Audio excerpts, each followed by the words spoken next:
What's happening, home service homies? We are live with another episode of Home Service Happy Hour. I'm hanging out with my guy Matt. These are some of my favorite episodes. Hey guys, Matt is a vendor of mine. So like I'm a vendor for a bunch of people in the home service space. I do the nerdy bookkeeping stuff. And I like having vendors on. I like having business owners on. And Matt's a little bit of both. Matt's the guy that gets to work on my shit when my shit's broken. And normally, this isn't to like toot your horn, Matt. I wouldn't invite like most people that I work with on the show, right? Because frankly, like if they can't bring the entertainment, then what's the value? Well, I don't work with you, and I don't work against you. That's true. It's true. So Matt's my mechanic. I'll say whenever my truck is having issues, which it has 190,000 miles on it, so it's got some issues, and I count on Matt to keep it going. I got to do a thing here. Actually, I got to do two things. Hold on. I should probably pull my bank account so I can show you how much he spent. Oh yeah. All my beer money. Matt has all my beer money. I'm buying all of his guava beers. I'm buying all of his guava beers for him. I gotta see us. I gotta get us. Every time that I do this live, I forget when I go live as me on my page. I actually have to make it public. So let me go in here. Got to edit the privacy. I got to make it public. All right. Now, all you hosers out there can feel free to share this. Feel free to share it into whatever business groups you got. Feel free to share it on your page. Have some fun with it. Matt and I are sure as hell going to have some fun. Speaking of having fun, we're going to have a blast. Check this shit out, Matt. I took a picture of this, but I don't know if I didn't have the scale in it. My wife, this is the best Christmas present I ever got. My wife bought me a mini fridge just by my desk. So that I will tell you what, my mechanics each have one of those in their toolboxes. Oh, that's pretty brilliant. I mean, no beer in it, of course. They're just too cheap to pay 50 cents at the pop machine that I got there. So they put pop in it. I mean, that's cool too. But it's cooler with a Busch Light in it. Right?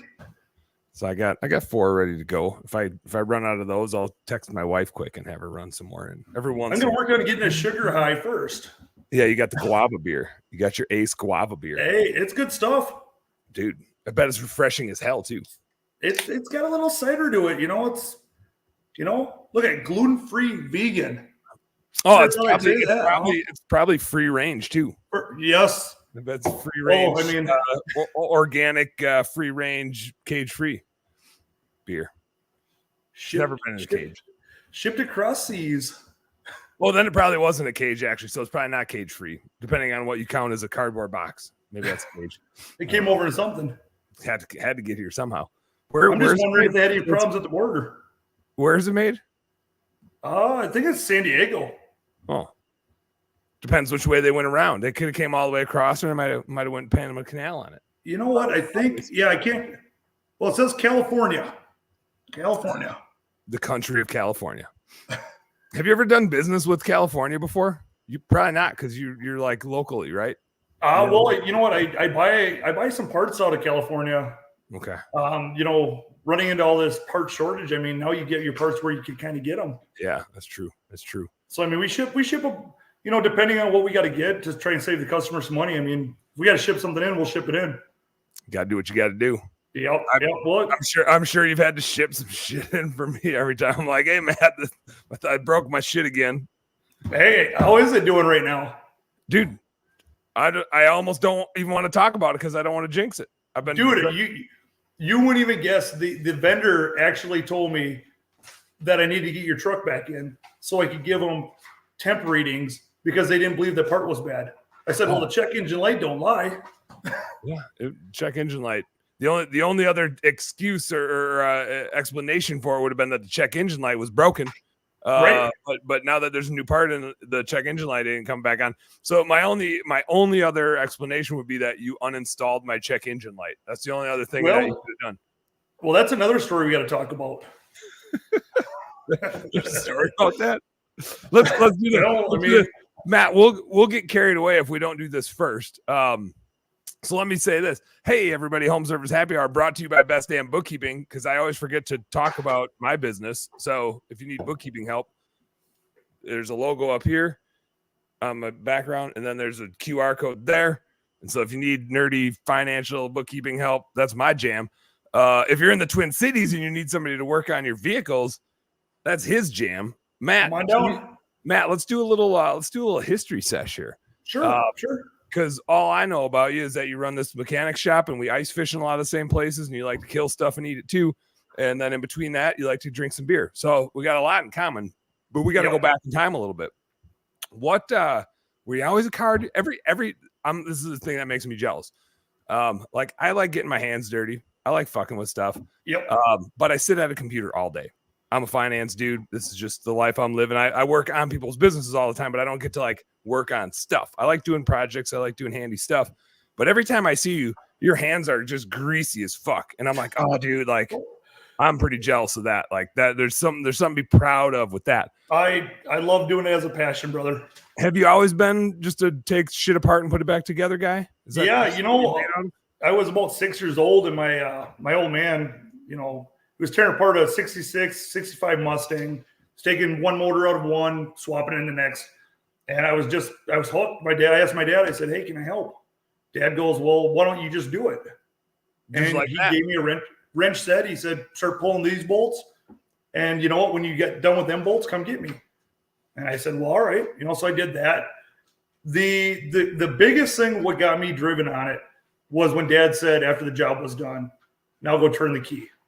And it was taking something that was broken and starting it. And I was hooked ever since. I can imagine. Like I got to imagine there's times where it doesn't turn on the way you thought it would. And you're like, what the heck? Like, it's just ultimate frustration. But like when you get it to work, it feels like an ultimate solve. It is. It's literally, it's taking a problem and solving it. And the enjoyment of not only, fixing it, making sure it's right, but keeping people safe on the road is my big thing. My family are on the road. I'm on the road. You know what? There's a lot of shops that can do a half work. I would rather make sure we do the job right, make sure our customers are safe on the road. And you know what? At the end of the day, the repeat business is huge. Our customers keep coming back and they say, you know what, Matt, my car's doing great. And it's a big thing. I mean, our shop, our customers, they're like family. They come in and we greet them. We know them by a first name basis. So, and that's, like I said, it's taking something that's broken, fixing it, and the challenges too. I mean, if you can't challenge yourself, what are you really doing a day? Yep. Yeah. If you can't challenge yourself, you sure as hell shouldn't be running a business. Right? No. And I love challenges. You're sticking your nose right into the middle of problem solving. Right, you don't love problem solving. Running a business probably ain't for you. Yeah, no, it's been a long time coming. Like I said, I worked in corporate for many years, and where corporate were you at? I worked for Tires Plus for 11 years. Okay. Just corporate was great, but it just wasn't who I was. Mm-hmm. I wanted that mom and pop feel. When you go to a small town and you need a tire changed or put some air in your tires. I want to be that guy that comes running out to your car and saying, you know what, let me put some air in your tires. I want to make sure you're safe on the road. Yeah.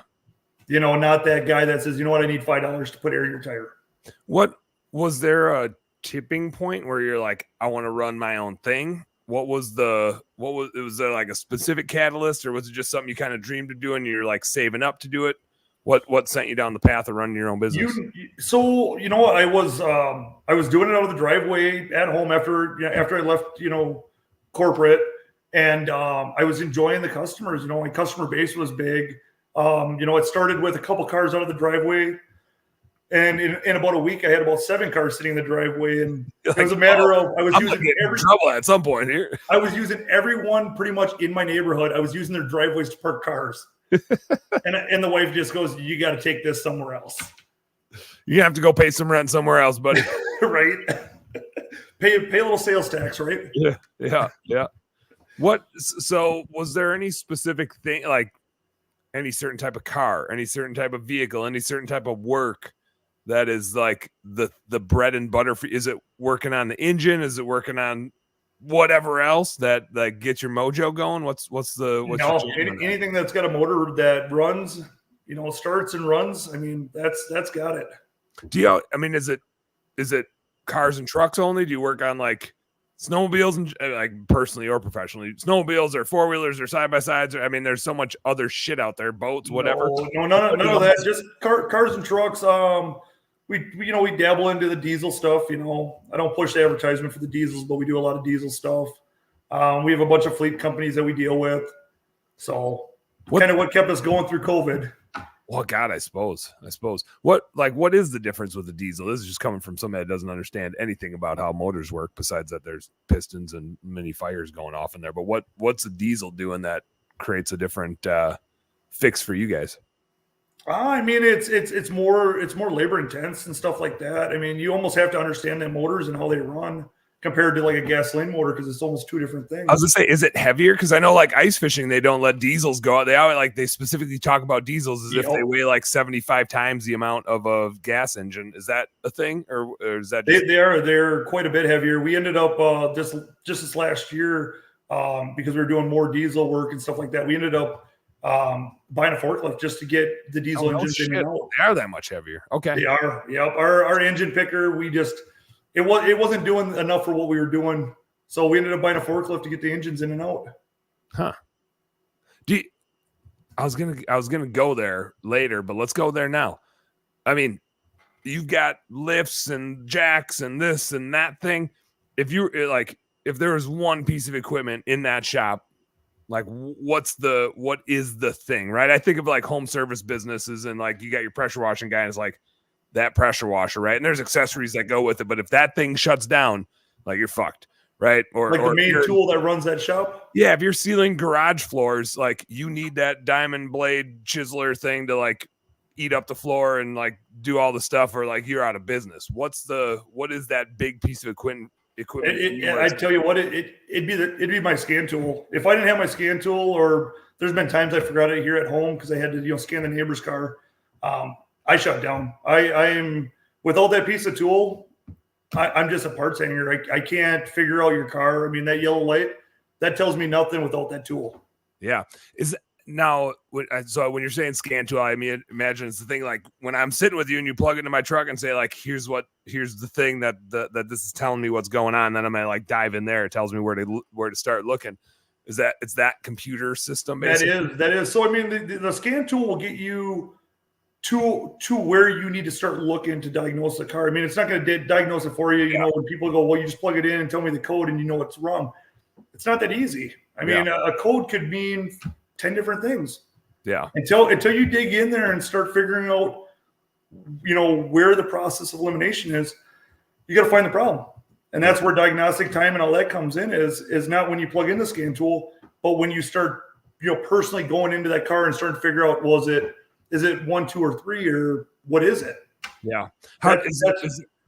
Is there a general process for solving that? Like for that, and I imagine it's probably a little bit different for different parts of the vehicle, but do you have like a written down process where you're like, okay, step 1, plug this thing in. Step 2, here's how we start troubleshooting. If it's over here, here's how we start troubleshooting over here. What does that process look like? There is a process. We have, with like flow charts and stuff where it'll say, test this. If it doesn't test good, replace the part. If it does, move on to the next step, kind of like there. Yep. It's a good starting point. But being in the industry for so long, there's a lot of different things we use to figure out. I mean, even like wiring diagrams, once you read them and you understand them, it doesn't take much to figure out, where the problem is at. Mm-hmm. Dude, I got to digress for a second here. I don't remember if I told you this. My furnace went out in my fish house a couple weekends ago, like when it was way below zero. And it was, of course, it went out at 1:30, I think. That's when they always go bad. I mean, of course. I mean, it actually, and I was nervous about it. I was actually like awake when it happened. I didn't hear the clicks of like the furnace not engaging, but I mean, I woke up. It was like still 67 degrees in my fish house, right? And I had the thermostat set for like 70. And it was lucky. Yeah, I mean, I like what was happening, and I don't know here's where to troubleshoot this. Like, I'm not the handiest dude on the planet, but I can kind of like my spidey sense is going off. My generator was surging when my furnace was kicking on, and I was just like, that doesn't really happen. And I think my fish house is like 7 years old. So my batteries are running lower than they usually would. Like they're the original batteries I put in, and they were like really nice. I got 2 AGM batteries in there. But like something was working weird with it, and I couldn't tell if the batteries were just toast or that fan finally go out in there. Well, and so here was like the troubleshooting thing, and this was the weird part about it is like 2 a.m. where I'm trying to like troubleshoot it. At the time I was thinking like propane ran out, right? Or the regulator froze up because it's freaking 10, 20 below out. So I'm out there. I grab one of my full propane tanks and bring it inside just to try to warm it up. Like that's where I'm immediately problem solving is propane tanks, trying to figure that out. I heated up a bottle of water in the microwave. I got like a hunting hand muff that I put around the regulator and put a hot bottle of water in there. But I can see after a little bit, if I got the 2 tanks, right? So I turned the regulator and it would flip to green on like the full tank. So I'm like, it's getting gas. Yep. Turn the stove on. The stove's working. Try to turn the furnace back on. Furnace ain't coming back on, right? So I'm like, okay, ruled that out. That's about where I'm gonna stop. Like I'm not gonna mess around. I got my 3 gas here. Yeah, like it's getting the gas. So something's wrong with the furnace, and this is not a thing I'm gonna work on when it's 20 below out and my kids are in here sleeping and it's 2 a.m. We're getting the fuck out of here. Yep. So we drove down to Black Duck with like 45, and it was snowing. So it's like the roads up there are hilarious. It snowed maybe a half an inch, but there's not a track. No cars had driven down the road. So you're like driving down just this like just low road. Yeah, you can't tell where anything is. Like you're the only person that's driven down and nothing's touched this road and it's snowing, and I'm just like, I'm going like 40, right? It's just like I'm just got to get there safe. And we were going to go to Bemidji, but there's like the one American and Black Duck that there is. Yeah. We stopped at the American and Black Duck, got a room. And I mean, didn't get to bed till like 4 a.m. By the time you do that, you got to have a beer to like wind down because you're all wired. You're exhausted, but you're wired. You're wired because you wired trying to get there. You're going through what's going on with the fish house. Yeah. I was gonna say, sorry to cut you off, but we had the same issue about 3, maybe 4 years ago on Lake of the Woods. Probably about 3 a.m. Heat goes out. -30 out there. Propane's freeze up. Yeah. Yep. Two 30-pounders are both frozen. So I get the generator run. I put a little, I put my, Mr. Heater out there and I get it going, the buddy heater. I get it up, get it going, and throw a little, regular just air, heater in the plugs in, space heater. Yeah. And I start going into Baudette. Not this true story. Go to Baudette. I asked the guy, I'm like, hey, my propane's frozen. Can you fill them up, or am I low? Or he goes, they're frozen. You got to put them in the car wash. So I'm sitting there. Never heard that before, but okay. Yeah, so he puts them in the car wash. I go inside. The guy makes me breakfast right there at that Cinex. And true story. Guy goes, you know what? I'm going to have some breakfast. You want to eat? So I eat there. I get back, and this is where the story gets bad. The generator goes out. The buddy heater runs out of propane. Yeah. And that little space heater, because the generators ain't running, goes out. Yeah. I get there. My wife, my kids, and my dog are underneath these covers. They have every blanket in the house, and they're just freezing. They can see their breath. I was say, by the time you get there, it's like 0 degrees in the fish house. Well, and we were, I want to say we were like 13 miles out. So you're like a 3-beer drive out onto the ice. So being gone that long, I mean, you say you left at 3 a.m. I think I got back at like 6:30, 7 o'clock. Yeah, it's light out when you're rolling back up. Yeah, it was cold in there. I was able to get the propane done. So what my big thing now, what I do is I carry an extra 30-pounder and I leave it in my closet. Yep. Just to have it. Just in case. Yep. I carry that. Extra propane tanks for the buddy heater. Mm-hmm. And then the other thing too is for the generator, I put it in. I went over to a tow it. I got it over at Menards, $7. I cut out exhaust. I cut out plug, and I carry it with me. I love it. Yep. It keeps the generator hot. I've never had a problem since. Yep. I always have a third propane tank, and the minute it starts getting below 0, I just keep that inside the fish house somewhere, so that it's warm. But and I have one of those thermal blanket things, like the it's got a plug in on the outside of it that goes over the propane tank flat, keeps it, decently warm in there. That I haven't had an issue since I've had that where they froze up. But I was thinking like the wind's blowing, maybe it's getting underneath there.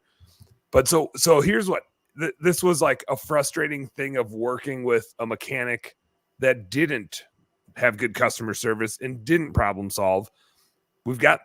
I'm like driving my way. We're in Black Duck. I'm going to this place. I'm like, I need new batteries. I know these batteries are shot. Like the lights are getting dim. Yep. They're just not holding the charge at all, which is fine. They're 7 years old. It is what it is, right? Yeah, replace them.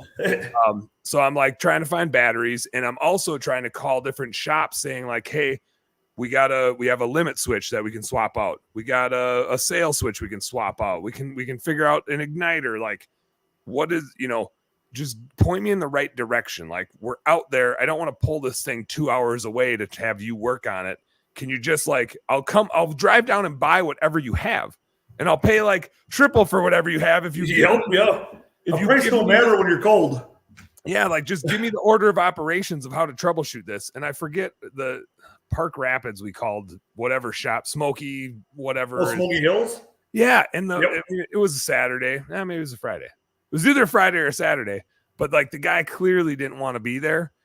And I was like, hey, here's kind of what happened, and here's what's going on. And it went out, and I know the propane's running, so it's not that. But the generator's kind of surging, so that's weird. I haven't experienced that before. And so we've got, we have access to the limit switch. We got a sail switch. We could replace the igniter. Like, what's the order that we should problem solve this in? And he's like, you're not giving me enough information. It's like, okay, I don't know what else. I don't know enough about this to give you more information. So like, ask me some questions. He's like, you're just gonna have to bring it to me. I'm like, man, I'm closer to you than I am to the fish house. Like, I'll literally, like, you could sell me anything right now and I'd come down and get it and try it, right? And if it doesn't work, I'll bring it back to you because sell me a furnace. I'm gonna be fucking coming home. Yeah, and maybe it's just replace the furnace. And that's not the end of the world. If it's $1,000, I'll replace that furnace. I don't care. Like, it's to keep my family safe. Tell me what I need to do. And we ended up troubleshooting it. We replaced the limit switch. We replaced the sail switch.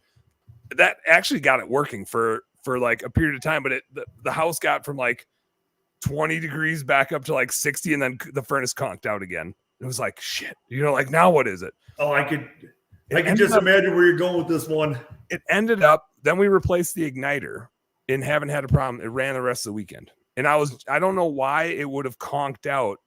So if the igniter was goofy, but it was just the most frustrating problem solving, like with a vendor that could give two shits about helping you solve your problem. It was so frustrating.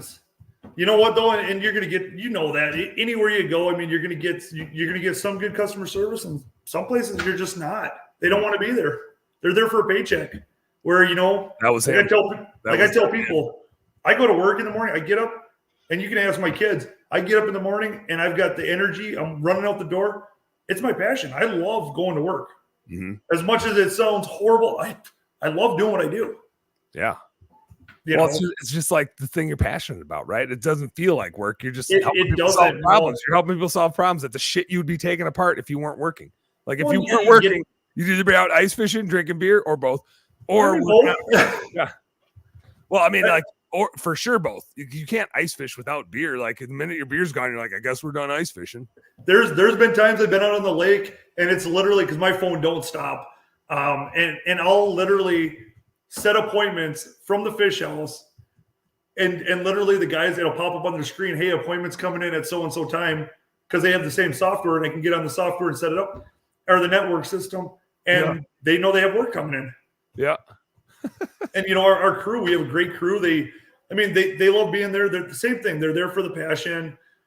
Every one of my guys, I've worked side by side with them and brought them to where they should be with knowledge wise, and they're great guys. I love my crew. Do you have a strategy? Speaking of the crew, like I talked to Heath a little bit last time I was in there, who I think is your general manager. Yeah. And you and he had worked before. Which is like great when you're bringing in somebody to help like manage employees, right? To know what they bring and what their mannerisms are and just how they vibe with people, I think is so important. Do you have like a culture strategy? Do you have a certain, because like every time I come in, you're out there, you're in the mix, you're doing the thing. You're not like sitting in a corner office telling people where to go and what to do. Like you clearly like to be in the mix with them. I do. What, like, is that super intentional? Do you build your culture around that? I think as a good business owner, I think, you know what, when your guys see that you're out there getting your hands dirty and you're not that guy sitting in the office, they want to work even harder. They want to work side by side with you. You know, just because you're the boss doesn't mean that you're any better than they are. Mm-hmm. You know, I don't mind going on the shop and, you know, the guys will go, hey, Matt, I need a hand. I'm the first guy to go over and give a hand. Mm-hmm. And questions are huge. You know, when the guys go, you know, hey, we're stumped. Like any other technician, you know what, you get to a point where, you know what, you got to ask questions. That's what we're there for. We help each other out. We're a team. You know, we have our meetings and we talk about it too. You know, I ask them all the time, you know, what can we do to be better? What can we bring to the table to be a better company? You know, make your job easier, you know, maybe make it more efficient for us. And with what we have going on right now, the guys usually say, you know what, Matt, you've got it all figured out. So keep doing more of what we're doing. Well, you know, so like even like last year, we invested into, because my big thing is how, as a technician, we bend over all the day. Well, how's your back? Your back is, I mean, you throw your back out. Yeah, dude, my back hurts just thinking about that. You're no good to us if your back is thrown out. I mean, we were pushing cars for years, and I ended up buying one of those. It's by Power Pusher, best thing I ever bought. Cheap investment, and the guys love it. It takes 2 guys to push in a car compared to when it used to take 6 of us to push a car in. Oh, damn. Yeah, I suppose it. I mean, I gotta imagine like bookkeeping, we don't really have much for workers' comp claims. Maybe you get like a tight list. Window cleaning and pressure washing, you obviously like you're out there, out and about, climbing ladders, doing stuff like that. So you get some injuries. Is like a common injury in a shop like that a back injury, or is it like a slip and fall? What do you run into that you really got? The back injury is going to be huge. I mean, you got to think we're lifting stuff all day long. I mean, bending over, you know, underneath hoods and stuff like that. I mean, do you run some yoga sessions? I can picture you getting the mat out. You run some yoga sessions. I mean, I can add that to my list. These guys are going to think I'm hilarious when I come in with a yoga mat tomorrow. Dude, these should. Just like the shock factor is everything. Like, all right, you know what? If I did that, then I'd have to buy yoga pants and it'd be all over. Oh, dude, does your wife have any? Oh, now we're talking. Yeah, but then if I borrow her, she's really going to ask what's going on. That's true. I mean, it's just get it on film for the rest of us. So my goodness. I'm going to tell her that when I go in to lay down tonight. Yeah. Hey, by the way, pants I can borrow yeah, like, hey, I gotta, but just so I don't forget tomorrow, can you whip me out a pair of yoga pants real quick? Not for you, honey. They're for me. Do you got any thongs too? Because I make sure the guys can see the thong hanging out. Yeah. You gotta, like a G-string where both sides are pulled up a little bit. Oh my gosh. Get some cheek hanging out there. That'd be good. They'll love that. Oh, so goodness sakes. Yeah, no, the back is a big thing. Same as, you know, we ended up buying like an engine jack, so we can take engines from, you know, out of the you know, when the cars lift up in the air, we can pull them right out with a jack. We can pull the motor, drop it out the bottom. The guys don't even have to lift a finger. The jack does all the work. Yeah. So it's just, you know, my thing is if I can prevent a workman's comp claim and keep these guys safe and, you know, and keep them working, you know, they're more valuable. Yeah. You know, and then at the end of the day too, productivity, you know, they got to go home to their families. I want to make sure they're not hurting and stuff like that as well. Yep. Yeah. I mean, I think like productivity from not being injured, but also just productivity in terms of if you can get the right equipment to do it, and it's going to do it with less dudes, do it safer. How do you, I know in window cleaning, pressure washing, maid service, the businesses that I've run before, we're very adamant about measuring production rates, right? How much revenue can one guy produce per hour? Right. And it's not always about charging more. It's often about building better systems and repeatable systems and finding we would pay our guys commission style pay. So like our window cleaners get a % of every revenue, of every dollar of revenue. So they're making more money as they generate more revenue. They're incentivized to go do more work. Obviously, like right. You don't have to manage their productivity, but you do have to manage their quality more so they're not cutting corners. Do you guys measure production rates and like speed to do this activity versus that activity? What type of metrics do you? We pretty much the guys get paid hourly. We used to do spiffs for like air filters, bulbs, stuff like that, just small, you know. And it was, hey, you sell a bulb, light bulb, it was $1 or something, spiff. It worked out there for a while, but what I would rather do, and what I learned is I'd rather just tell the guys, what do you want to make an hour? Mm-hmm. And then you know what? If they're doing good, so like my guys get rewarded. End of the year is a big thing. End of the year, the guys look forward to the 2 weeks off. I know you knew I took the 2 weeks off during Christmas and New Year's. We always take that off every year. Yeah, it was stupid. We didn't have enough ice to go ice fishing. That was the stupid part. Well, that's always what I usually take it out for. Yeah.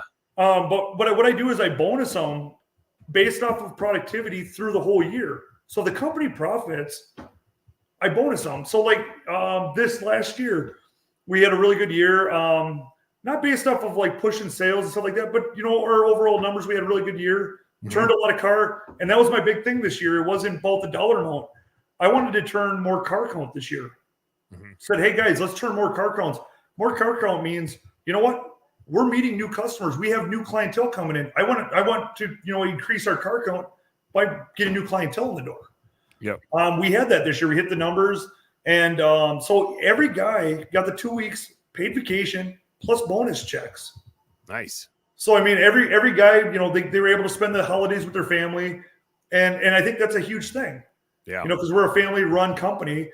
That if they can take the 2 weeks off, spend it with their family, do whatever they want to do. When they came back the first week of January, these guys they're working twice as fast. Mm-hmm.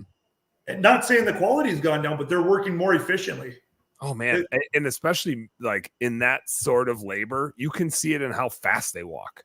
Like you can tell who's motivated just by how fast they walk. And I noticed that in you. Like if when we're walking out to my truck, I walk fast. My wife yells at me because of how fast I walk. And I'm just like, damn, Matt has long legs. Like this son of a Yeah. Like, my wife's always running behind me. Yeah. I got a hand out, and I'm holding her hand as we're walking, and you swear she's running right behind me. Like half being genuine, half dragging her along. Come on. Pretty much. You got to go this way. You do. I mean, slow down. Yeah, you got a long gait. You got a long ways to go. Right. How many guys do you have on your team right now? We've got 5 of us in there right now. Okay. What?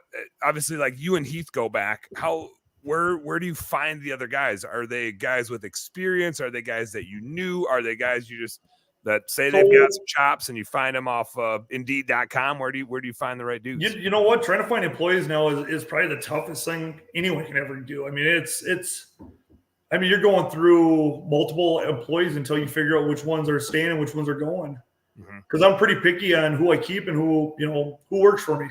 Yeah. I got to make sure, the guys that work there, I got to make sure that I'm going to trust them with my own vehicle. If I don't trust them with my own vehicle, I'm definitely not trusting them with someone else's vehicle. Do you ever like bring your vehicle in and be like, hey, this guy needs like when they're first starting out, this guy needs one of these. You want a quick run through this thing? Long story short, Turtle's first day on the job, I put him on a transmission.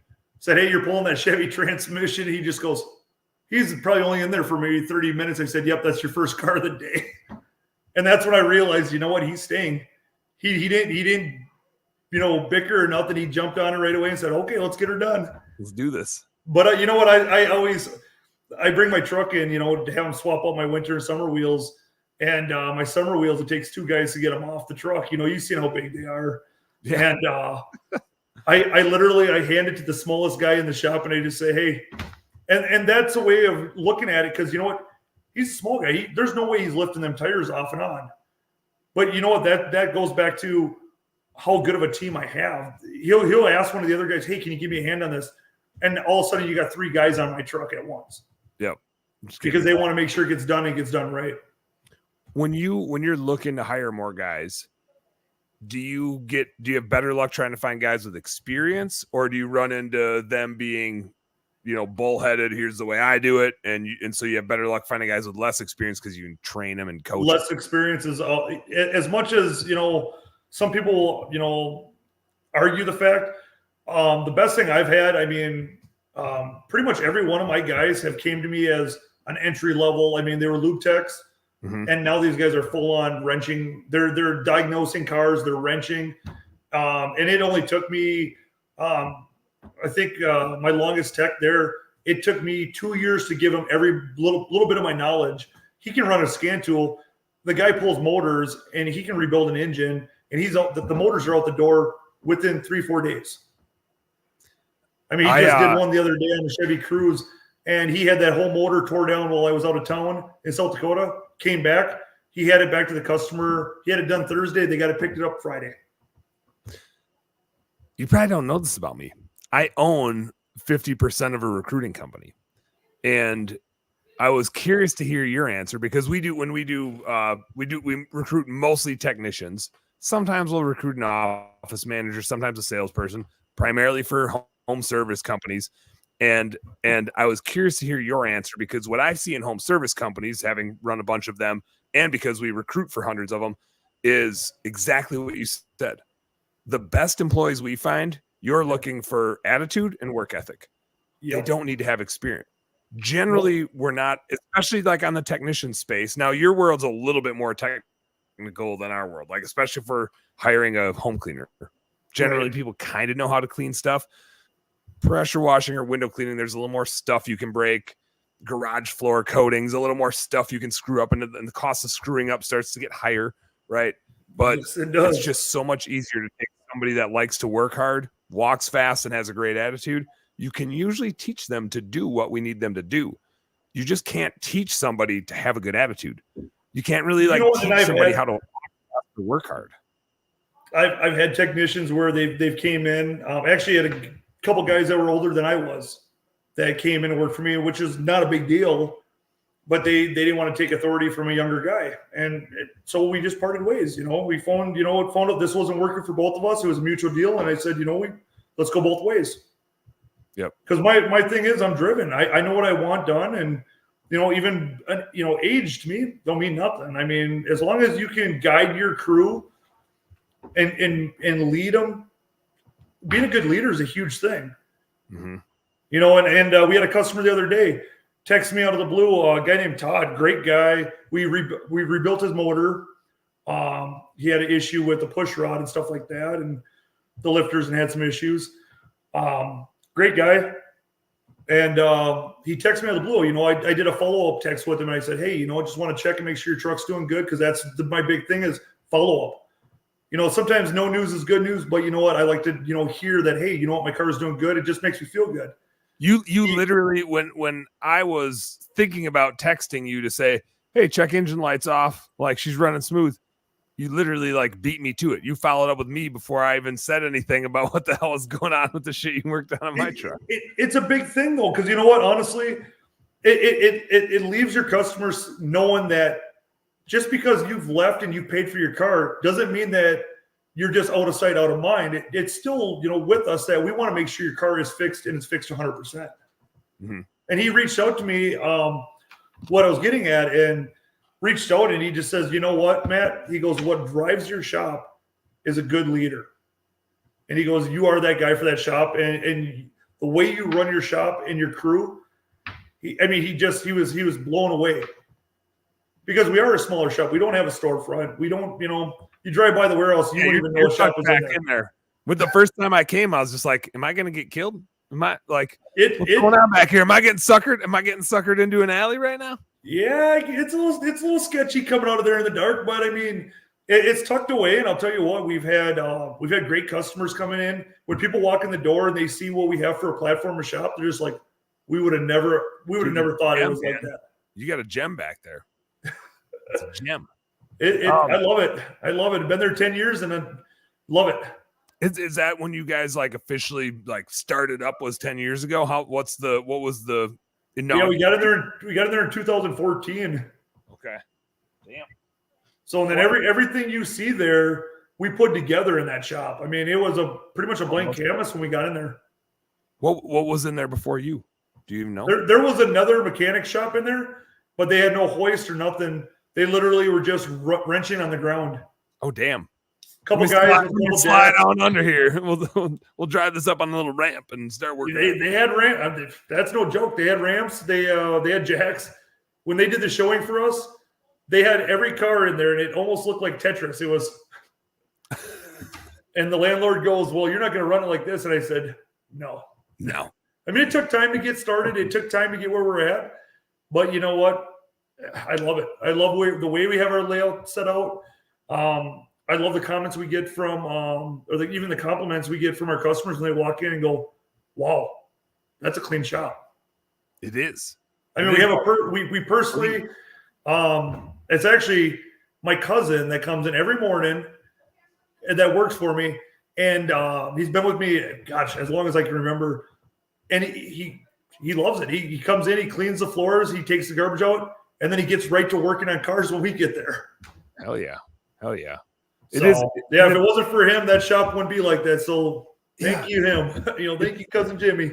It's such a funny role too, because it's easy to overlook. It's easy to, like, you see it. I'm curious if the rest of your guys see it, but that organization, we had in our window cleaning business in Minneapolis, we have our guy Brent. He's our ops manager. He kind of runs the day-to-day stuff. He does a lot of the routing and scheduling and oversees like where all the different crews are going. But he gets in super early. He like opens the mail. He makes sure everybody knows where they're going. He's got the vehicles organized. And just like, I don't think the dudes know what he does the 2 hours before they get there. Like, he's just obsessive about it, right? It's just his baby, and he just makes sure that everything is organized and clean, and that this guy's pressure washer is working, and that guy has what he needs in his truck, and blah, blah, blah. And it's just like, that person is so mission critical. It is. If like I said, he took some time off a while ago, and I'll tell you what, just even a couple days makes a huge difference. I mean, the garbage cans get piled up, with boxes and stuff. Yeah, man, you can't take more than 2 days off in a row anymore. No, it's exactly. I tell them, nope. If you take Friday off, you're definitely back Monday. Everybody gets 2 weeks off except for Jimmy. We're gonna need you here in a couple days. Yeah, right. He's a big part of that shop. Without him, the shop wouldn't stay as clean as it does. He helps out with the guys too, and that's the other thing is the guys can get in there and get focused on cars right away because their bays are clean, and I think it gives them more of like. They want to work on these cars because they don't have to work in filth. They're literally everything's organized. I mean, it's a huge thing. I mean, he'll even grab parts and he'll have them by the customer's car. So when the guys come in, all they have to do is start putting parts on the car. Yeah. So it is. It's a big help. Do you guys? There's probably like 8 different parts to this question, so we're gonna see where this one goes. Do you, as a business? I'm going to ask like a couple versions of it and then we'll elaborate. As a business, do you guys have like a bread and butter where you're like, man, if we could just do this every single time and just only do this, right? There's like places that just do oil changes or just do brake pads or whatever. Is there like a sweet spot for you guys? And then the alternative to that, is there like a service where you're like, if somebody brings that shit in, you're like, oh, hell no, we're not going to mess with that. Like, what are the ends of the spectrum of I would do this all day, every day. If all we could do was this and there was enough business to do it, we'd just do this. And is there anything you would just, if you could, you would just write it off and never do it, or that you've already done that too? I mean, honestly, when it comes down to like the bread and butter, I'd have that alignment rack running nonstop. It's paid for. It's what? What did you say? 100% profit. Why wouldn't you? I missed you. Our alignment rack? What the hell's that? You said it like I would know exactly what that is. The alignment rack's what keeps that car going down the road straight. After you put new tires on it, you get your alignment. It dials in the car. It keeps it going straight down the road. It's what keeps your steering wheel straight. That sounds important. But that's, I mean, if I could keep that thing running nonstop, I mean, it's 100% profit. Why wouldn't you? It's paid for. What does that piece of equipment do when you're like repairing somebody's alignment? What is it? Is it like a computer thing? Is it a mechanical thing that's tightening stuff? What is it? Oh yeah. I should probably clarify. Yeah, so it runs 3D laser beams from the car. I'm just picturing Austin Powers right now with like some sharks with some lasers on their heads. Star Wars, the lightsaber. Can you add sound effects to it? Yeah, it literally, we call it our 3D aligner. It does a 4-wheel alignment. Pretty much, when you look at your steering wheel and you're driving down the road straight and your steering wheel's straight, nice and straight, it's an alignment machine that made that car go straight down the road. It's what made that steering wheel go straight. That's just not a thing that, I mean, like, I know that my car does that. And I've definitely had tires that were like weighted incorrectly or whatever the hell that means. And so, like, your car's just kind of like always drifting to the right, and you're always kind of fighting it. Yep. I've definitely had some vehicles that played that game with me. Yep. So I mean, and it comes down to even if your car doesn't pull or anything. I mean, tire wear. I mean, tires are expensive nowadays. An alignment's cheap compared to having to put another set of tires on. No doubt. No doubt. You know, you think about it. You know, tires have probably gone up. You know, just in the last couple of months, 25%. I mean, they always keep going up. They're just like insurance. Tires just keep getting more expensive. Well, look at brake rotors. I mean, brake rotors, they just keep climbing. They haven't stopped. I'm gonna drop this one on you here, Matt. This isn't a question. We have a co-host jumping in. Sure. You're not gonna know this guy, but this guy goes way back. He co-hosts randomly with alcohol. It's barrel aged Rob. Barrel aged Rob. Yep. Hey there, Rob. Your microphone is very in your face. It's loud. Yeah, just like that. Nailed it. You got it. Looks tasty. This is not the microphone. It sounds like it's feeding off a different microphone. Your microphone sounds weird. I don't know why. It's off my phone right now because my computer wants to be dumb and not let me log into Facebook. That it does explain why your microphone sounds weird because it's not your microphone. I was like, man, for having a fancy ass microphone, that guy sounds like shit. But that's because it's not your microphone. Here, there try. Does that sound any better? I mean, you still sound like an asshole, but but the volume quality is better, so that's good too. Well, I didn't get that, thank God. Yeah. Hey, we just got to hold Rob in check here. When he comes on and co-hosts randomly every once in a while when he's got something to drink and he wants to talk to business owners. He's got the open invite. He's the one guy with the open invite to jump on and co-host whenever he wants. That is awesome. Nerd out on business. So Matt, to follow up to that question, like the alignment side, cool. Is there anything that's like the antithesis? The no fun? Yeah. What sucks? Besides working on people's catalytic converters, I guess the thing that I kind of frown on is if you get them, say you get another shop that touches someone's car and you've got wires everywhere. Oh yeah, I had one today. They work on it themselves and then bring it in. Well, not even that. Maybe they had another shop or someone in their in their driveway that shouldn't be touching a car. I had one today. Literally, the no start got towed in. Said they put a battery in, no big deal, great deal. He had a motor put in recently. Found out that the transmission wasn't plugged in. So the car won't even start. It didn't know that it was in park. The little things. The little things that when someone gets into a car and leaves it a mess, that's kind of where it's just kind of like, oh, I really don't want to do this. So I mean, that's what it would be. I mean, other than that, there's no small job. I mean, I love if someone came in with a license plate bulb, I'm going to go out there and I'm going to put it in the park and I'm going to get it done. Hell yeah. It's funny. My likings of our bookkeeping business might be the opposite. I love when somebody fucked up their books really bad or when another, like it's hilarious if they did it themselves, right? Because they don't know anything about bookkeeping or QuickBooks stuff. So they try to do it themselves and they really fuck it up. Or they'll like pay another bookkeeper to do it who really messes it up.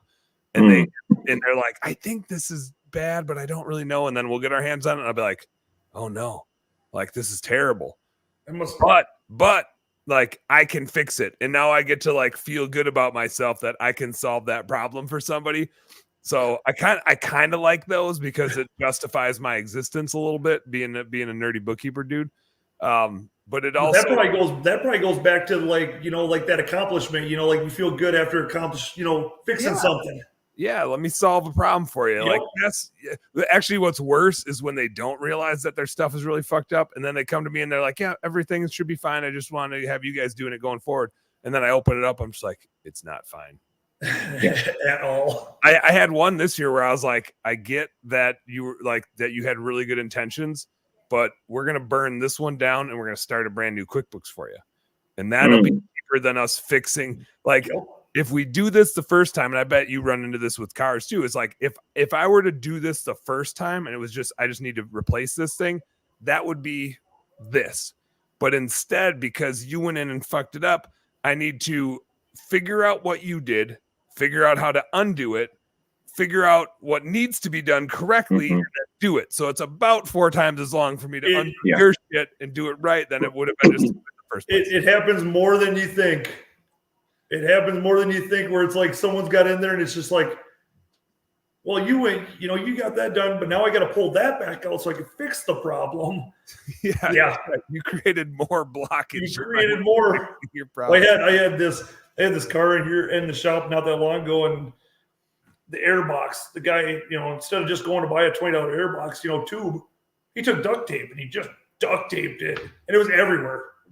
And duct tape, you know how sticky that stuff is. You can't get it off of anything. So it was like, and it just leaves residue everywhere. Yeah, that stuff is nasty. What now? Let me take that question a step farther. Between like the stuff you guys like to do, you don't like to do.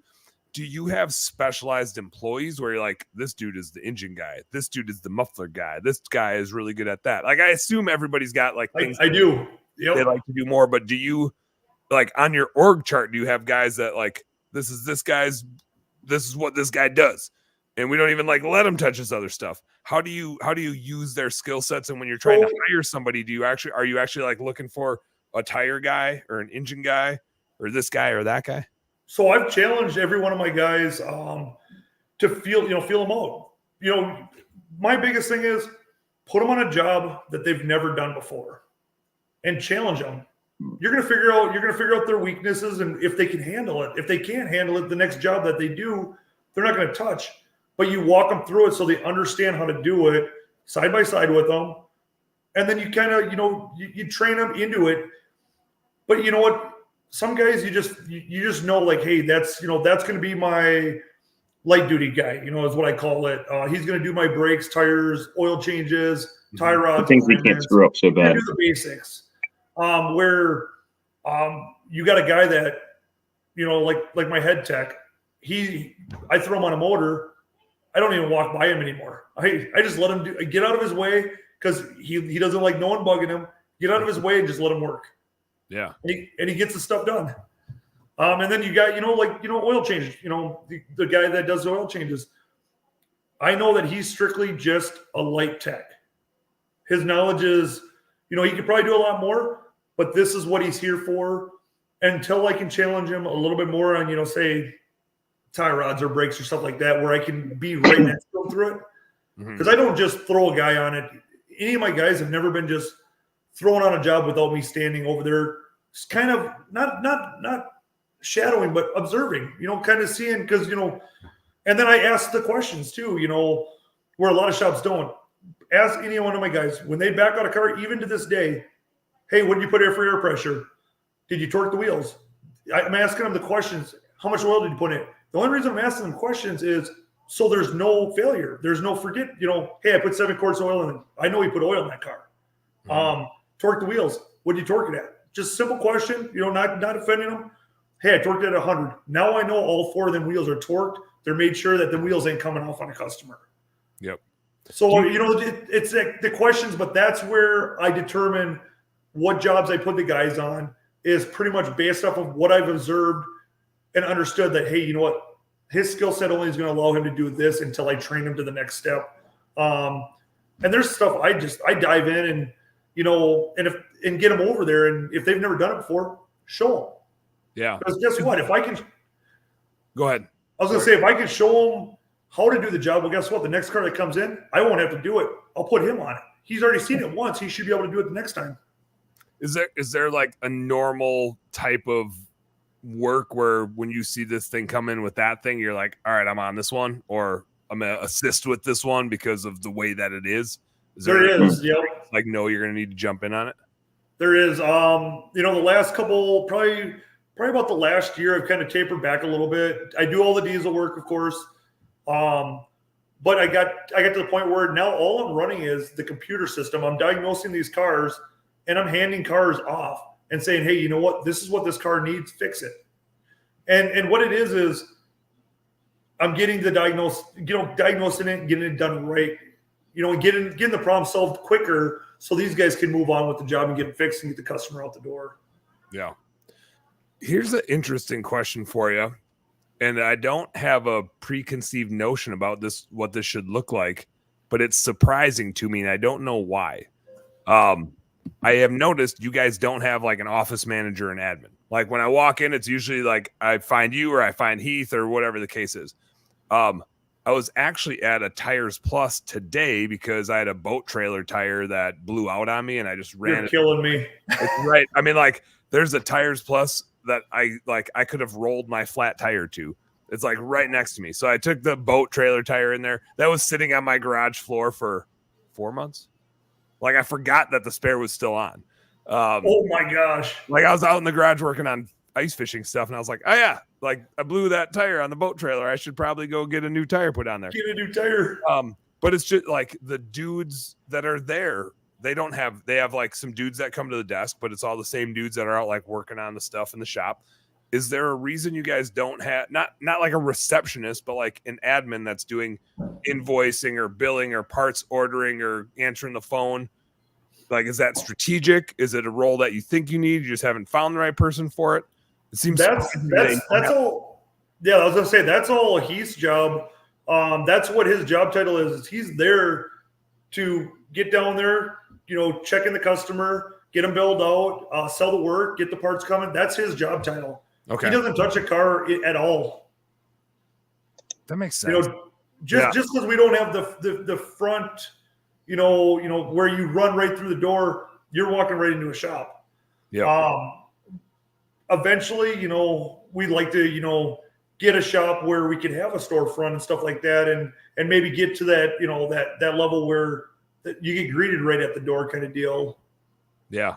Yeah. No, that makes sense. And now that you mention that, I'm like, oh yeah, that is totally what Heath does. That's exactly what he does. He's usually the one calling, giving me the update. I'm just the one texting you and bugging you saying like, hey, my check engine light came on again. I don't know why it came on again, but it's doing its thing again. And I think my engine light's broken. I don't mind it. Like I tell the guys, as a business owner, you never shut yourself off. I don't care if it's on a Sunday and you're at your kid's game or something. I'm answering my call and saying, hey, you know what? You need that oil change or you need, brakes. I'm open Monday morning. Get her in. I'm not saying no. Yeah. I don't care if it's, because the thing is, I'm not waiting for Monday morning for my store to open to tell a customer, hey, you can bring it in. I want them to know, hey, you know what? I'm giving you my full attention. Bring it on in Monday. So on that path, what's the direction? What's the goal? What's the long term for the business? Is there a team size that you're looking for? Is there like a revenue? Oh, we got desktop Rob. Hold on. Oh, he looks creepy. He's in a dark space. Desktop Rob.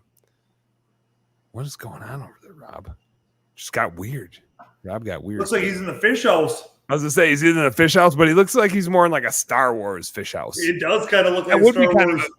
That'll be a new business. I had to plug a tire for the first time ever last night. We'll start a themed fish house thing where people can rent a themed fish house, and you might be in the Star Wars fish house, you might be in the Disney Princess fish house. Dude, they had a hotel. I want to say it was like in Burnsville or whatever years ago. They might even still be around, but it was like a themed hotel deal. Like different rooms. It's like escape rooms almost. Yep. You just stay in them. Okay. Can you? Your desktop sucks, Rob. You weren't lying. It's all weird. It's all super weird. Sucks. Your phone with the weird audio was even better. Yeah, it was way better. Yeah, now you're just a weirdo. It should be desktop Rob. It should be weirdo Rob. Maybe weirdo Rob. Is that better? Man, that's a lot better. I can hear you. Yeah. Try it's this. Very choppy. Very choppy. It's very, very bad internet-y type of thing going on. Oh, he's definitely on the lake fishing. We're coming back to barrel age, Rob. Oh, that's way better. Rob is in Maryland. Rob has never been ice fishing before. But I forget how many people we have. I think I have 10 people flying in on February 14th on Valentine's Day to like from different parts of the country. We got some Marylanders, we got some Pennsylvanians, we got some South Caroliners. Oh wow! We got some Tennesseers. We got people flying in from all over the place, and we got 3 trucks that we're driving up to. There's 3 of us that live in the Twin Cities, so they're all flying in here. crashing that Wednesday night. Thursday morning, we're driving up and we're going out of Greater Minnesota up on Red. Oh, that'd be fun. We're gonna do some podcasting. We're gonna record a podcast probably Wednesday night once everybody's here, and then we'll record one from the fish house, I think, on Saturday once everybody's like probably pretty tuned up and got some JR's fish fries in them, I think is what we'll be. Oh, you can't go wrong with a fish fry. No, we gotta do some fish fries up there. And it'll be like a midday podcast, so everybody should be pretty slammed by then, I would imagine, by like 2-3 o'clock. Oh, easily. You just gotta do that drunk by noon. Works great. I mean, like the cadence of ice fishing, I think is funny because it's like, okay, it's 8 a.m., 9 a.m., you're drinking some Baileys in your coffee, and then you're transitioning to, do I want a Bloody Mary? Do I want like a tequila sunrise, or maybe what's the vodka and orange juice? What's screwdriver? Screwdriver, or like something tequila like that. Sunrise. And then like usually there's a light beer open before noon somewhere. Somewhere in the fish house, somebody's drinking a light beer before noon. Yep. I don't think I've ever made it to noon without a light beer getting opened. No. Even if you're super hungover, even if you feel like shit, it's just like, like somebody opens one, and then you're kind of like, I suppose like I gotta start working this hangover off. So I guess I need some beer. Best cure out there. Mm-hmm. Mm-hmm. I usually grab the twisted teas when I'm out there. I grab a case of them, about 12-pack. They're smooth. They go down quick. One down, and then you're ready for a beer. There you go. That's a good idea for a morning drink. A little sweetness to it. Yeah, they're not bad. The themed ice house. That was a picture from Rob. You got to back up. For whatever reason, your microphone picks you up. Is it like ridiculous? It's just like it sounds like that. Did I hit it, Matt? Was that perfect? I think I nailed it. He sounds like this. Okay. Oh man. Oh, that sounds way better. Just stay away from your microphone. Okay, get away from my extended arms. Sounding better. Extended arms like you're holding the fish out. Just like you're holding the fish way out. Like this big. Yeah. No, so the themed fish house is from plugging a tire last night. I went out and I got my F-250 and starts leaking air. It's down to 47 PSI. And I'm like, that's not good. And I was like, I don't think any of the gas stations will be able to take care of this. Because they don't have, it's 8 o'clock at night. I ended up going over to my brother-in-law's. I patched a tire for the first time ever. Way to go. So I feel like we've had to. So that was a picture of the tire, which apparently looks like Star Wars when it's really zoomed in. Oh, that was very zoomed in. Yeah, it did look totally like Star Wars. Yeah, but that's cool. Like, and now like everybody was saying, it's the okay. Now that I've seen it one time, I'm good to go. Like I could go fix the tire again. You could go patch a tire. Talk me through the Matt's frozen anyway. He just disappeared. So that was just me or. Yeah. You shut him down. What is the process for patching a tire? I have no freaking idea how the hell you do that. So step one is to learn. Find the hole. Find what's in there. Last night it was a very nice shiny brad nail, and that helps. I go over to my brother-in-law's house, and so the cousins are there and or niece and nephew, and they're like, "What's a brad nail? It's a nail named Brad." So we're gonna go ahead and pull that out. And he had the plug or whatever, and ended up because it was it's supposed to be at 80 PSI for this tire. That's a lot of air pressure in that bitch. Yeah. I'm trying to add air to the thing, and I'm like, man, this isn't. Are you sure the air compressor's on? And like 15 minutes later, after doing all this stuff, I realized that he hadn't opened up the valve from the compressor to the line. That's just not pushing in the air. I got a big compressor at the shop. I don't think things are going right. So we tried to make the hole bigger, get all the way in there, and ended up having to use a drill to drill the hole bigger. And it wasn't until when we went to put the plug in, and I didn't realize that the whatever the poke, whatever the thing's called, that you put the tar in.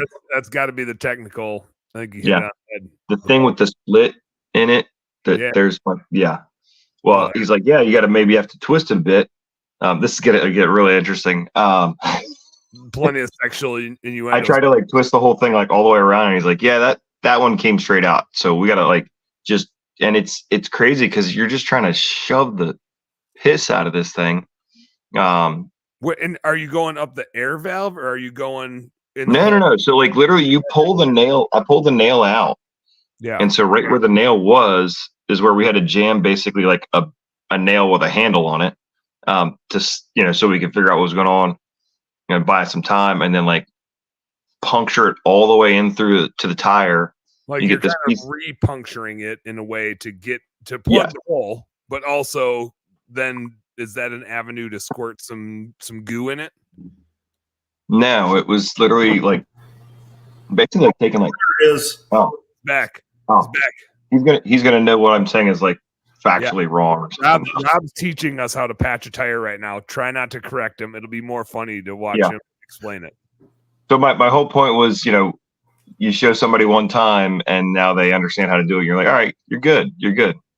My brother-in-law, like we got all these trailers, they're always getting flat tires and stuff, and I've never patched it. Somebody else has always dealt with it. But so what I told Dan was you find the nail, you pull the nail out, you shove the nail on a handle thing basically into it. We had to get that sucker. It was a super duty tire, so it's 80 psi, dropped down to 50, and it's still that sucker. I mean, yeah, I'm pushing that thing as hard as I can to try and get it all the way in there. That's a heavy one there. Yeah. Well, of course, the whole thing was like I can't go to a gas station because I was like, I don't think any of these places. I think they're going to suck the air out of my tire as I'm going. So, but yeah. So then what? What? How do you? Would you? So I told him we had to get like whatever. It's like the poke or the nail with the slit in it. The prongy thing. The prongy thing with the bit of tar, and we used basically a mini flamethrower to heat it up because it was kind of an old patch kit. Mini flamethrower, like a butane torch, like a butane torch. So did you just run like a like one of those like plug kits and stuff like that? Yeah. And try to yeah. Them 10 plies. That's they make them tires pretty tough. Yeah. Yeah, I found that out. Put all your weight in that thing and put it in. Yeah, dude, I'm like pushing back, and of course it's an awkward spot, and I'm like, I don't know how far in this thing I gotta shove it in, but now it's like cool. Did you let Tori watch?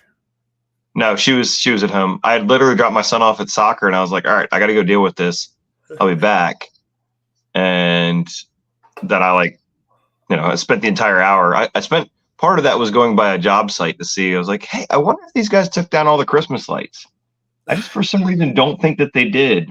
And I find out like they left a tree and like 6 or 7 bushes at this hotel that we decorated. And it's like, man, what are the odds that I thought, man, I don't think Dan probably just didn't do a good job here. Yep. It's kind of nice. It wasn't July and all of a sudden the Christmas lights are still on. Yeah. Yeah. Hopefully you get a call before then. We've definitely gone to take somebody's holiday lights out in the fall when we're about to go hang new holiday lights, and we're like, we don't have everything. Like somebody who did the takedown missed some shit. Mm-hmm. Now we're going when it's happened, we've gone back and we've been like, oh, the lights are still in the tree. They really forgot to take the lights out of the tree. And hopefully we plug them in and everything's still working, but chances are it's not. And then we're gonna have to reorder some shit. Let the customers know, hey, you know what? We gave you another month free. Yeah. We actually gave you the entire year for free. Yes, you got the year free. Baby's down. We put green up there for St. Patty's Day for you. Yeah. Oh. So Matt, Rob, you've never. I'm 99% sure you've never been ice fishing before, right? Mm-mm. The last time I've been on the ice before. Besides ice skating, have you ever been on a frozen lake? Not just like on the ice, but have you ever been on a frozen lake where there was a risk of falling through? No. Okay. I never would put myself in that situation either. Yeah, it's stupid. When I go out there, there's plenty of ice. Yeah. There's not a chunk of Red Lake floating away with me on it. No, I've never been in that position, and I'm probably Matt, how many kids do you have? I got 2. Okay. So I got a 14, 15-year-old. We have Rob's got 4. I got 3. You got 2. I think the more kids you have, the more you're just like, nah, fuck that. Like, I think they're like, if it was just you, you're gonna go do stupid shit. No. Like you're a dude, you're gonna go do stupid. Yeah, you would. Maybe not that stupid shit. You're gonna do some other stupid shit. But I feel like once you have kids, you're just like, why would I do that? Like, I'm not gonna go out. I mean, like, needs me to be alive. Ice fishing is kind of weird. Like when people are going out on 2 inches of ice, I'm just like, there's not a stake under there. It's just a walleye. I always laugh. You know, I always tell the guys I ice fish, like, no fish is worth your life. No, no fish. It's not that good. Or like even if you lived, whatever fines you're getting and the cost to get the shit out of there and the fines from the DNR, it's like you might as well get 5 D-dubs. Right. Like it's just like if you're gonna go do stupid shit, go do some other stupid shit. But like dropping 20 to 50 grand, I mean shit, with the cost of a new truck and a new fish house nowadays, you're talking like $150,000 going through the lake if you drop that shit in. What? Why would you go out there? I mean, and there's not a ton of like truck and fish houses going down, but you do see like side by sides going down because they push it too early. Yep. You see like goofy stuff. Yeah, I think this year, I think a lot of people took that ice for granted, and they were itching to get out. And you know what? No one had patience for that. That's when the problems started happening this year. Yeah, everybody was just like, well, it's New Year's, and there's always enough ice by New Year's, so we're going out. And what was 120 people got like broken off and stranded out on red? Yeah. We do a lot of salmon fishing over on Lake Michigan. I'm trusting you, Dan. I'm trusting you. That's why you're coming late February. Yes. Late February, there's nothing to worry about. We'll be just fine out there. Yeah. We'll be good. My dad and some of his buddies have owned boats over on Lake Michigan forever. And like from the time salmon fishing became a thing out there, they've like darn near been out there getting after it. And so we've got a boat out of Sturgeon Bay up on the Door County Peninsula that used to be like a fun family boat. We go fishing and turned into a charter boat. So the one of the guys that owns the boat with my dad lives out there. He charters it. We get to use it a time or two a year. But he also will guide ice fishing trips on the bay side for whitefish. And like it gets plenty cold usually, but also it's Lake Michigan. So one day they'll have like 10 inches of ice and the next day it'll be open water. And they're battling that eventually usually the bay side freezes over between like Marinette and Door County and the Green Bay side of it. Yep. But, Wisconsin's got the this going on, I guess it's hard to know like on the screen which side, but the bay freezes over. And so eventually it'll freeze over and they can like reliably go out there. But every year just listening to the silly ass rescue stories of like ice chunks will break off and they'll have like 4-wheelers and snowmobiles on that ice chunk. Like there's heavy equipment out floating around out there. I just heard a story the other day and I'm not kidding you. There was a guy on Superior or whatever, and the ice chunk broke away. Well, all of a sudden, here comes a Coast Guard. And the Coast Guard said, hey, this is your one and only chance to jump on, and I'll get you to shore. He says, nope, we'll be fine. You know, imagine. You just start floating in the... Fishing's good, man. I'd be the first one to say, well, forget all the fishing shit. I'm going to shore. Yeah, no shit. Yeah, I like drinking beer and going in for a fish fry just like everybody else does, but I like being able to do it again later. Yes. Yeah. It's key. I try not to put my chances out there. No, I'm not up for messing around with that. It was dumb enough. I mean, just even like the couple times I've been out there when it is 30 below, I'm like, what the fuck am I doing out here? Like, I could be a good story where my truck wants to start. Right. Like when your truck doesn't start when it's 40 below, you're kind of just like, oh, okay. Like here I am out 5 miles on the middle of a lake and my truck won't start. Anybody else's truck start? We jump the shit out of mine. We just were flagging people down. Yeah, we were just last 2 weekends ago. We were out at the South Dakota Mobridge tournament for ice fishing. And how'd that go? Well, it went great. I got out there. I mean, it was cold. It was negative 55 with the windshield. 50 miles. We only hit negative 39 on red, so we were fine. Yeah. Well, 55 is cold, and we had to go. We had to be there for a tournament. Collect our numbers, stuff like that. And as fast as I grabbed my number, I threw it in the bin and said, I'm not fishing this. We ended up over at the cafe, went to the cafe, got some food, went back to the lodge. Did they have beer at the cafe? They did not. Oh, went back to the lodge, had a couple beers, took a nap. I think we were at the bar by like 2:00. Nailed it. Yeah, we went to the bar, pretty much closed it down. Perfect. Did you order any fish? You know what? They were cleaning fish. A couple of guys did go out, and some of our guys from here at home were like, well, how's the fishing going? They took a picture of the fillets in the sink and said, fishing's going great. None of us went out. None of us went out. It was too cold. It literally, the diesel guys that were out there with us, the one diesel guy, he had to take it right into Chevy. He had an issue with his truck. He had a Chevy. God, I bet the diesels in that are just toast. One of the other why? Yeah, and then there was one of the guys had a Ford, and he gelled up. I mean, to the point where he had to change it outside. I mean, he had to change the oil in the truck out there. No, he had to change the fuel filters out there, and on the 6.7s, there's one on top and one on bottom. So at negative 55 windshield, it's cold. I was gonna say, you're saying shit that I don't understand, but I have had, like, when it was negative 38 the one time. I don't even think it was windy. It was just negative 38, and just like it didn't matter what I did. Just the fluids in my vehicle did not want to move around and would not want to start. Well, there was a deal I was watching the other day about your oil. Let's see, did that work? There it is. That worked. There was a deal the other day I was watching about oil.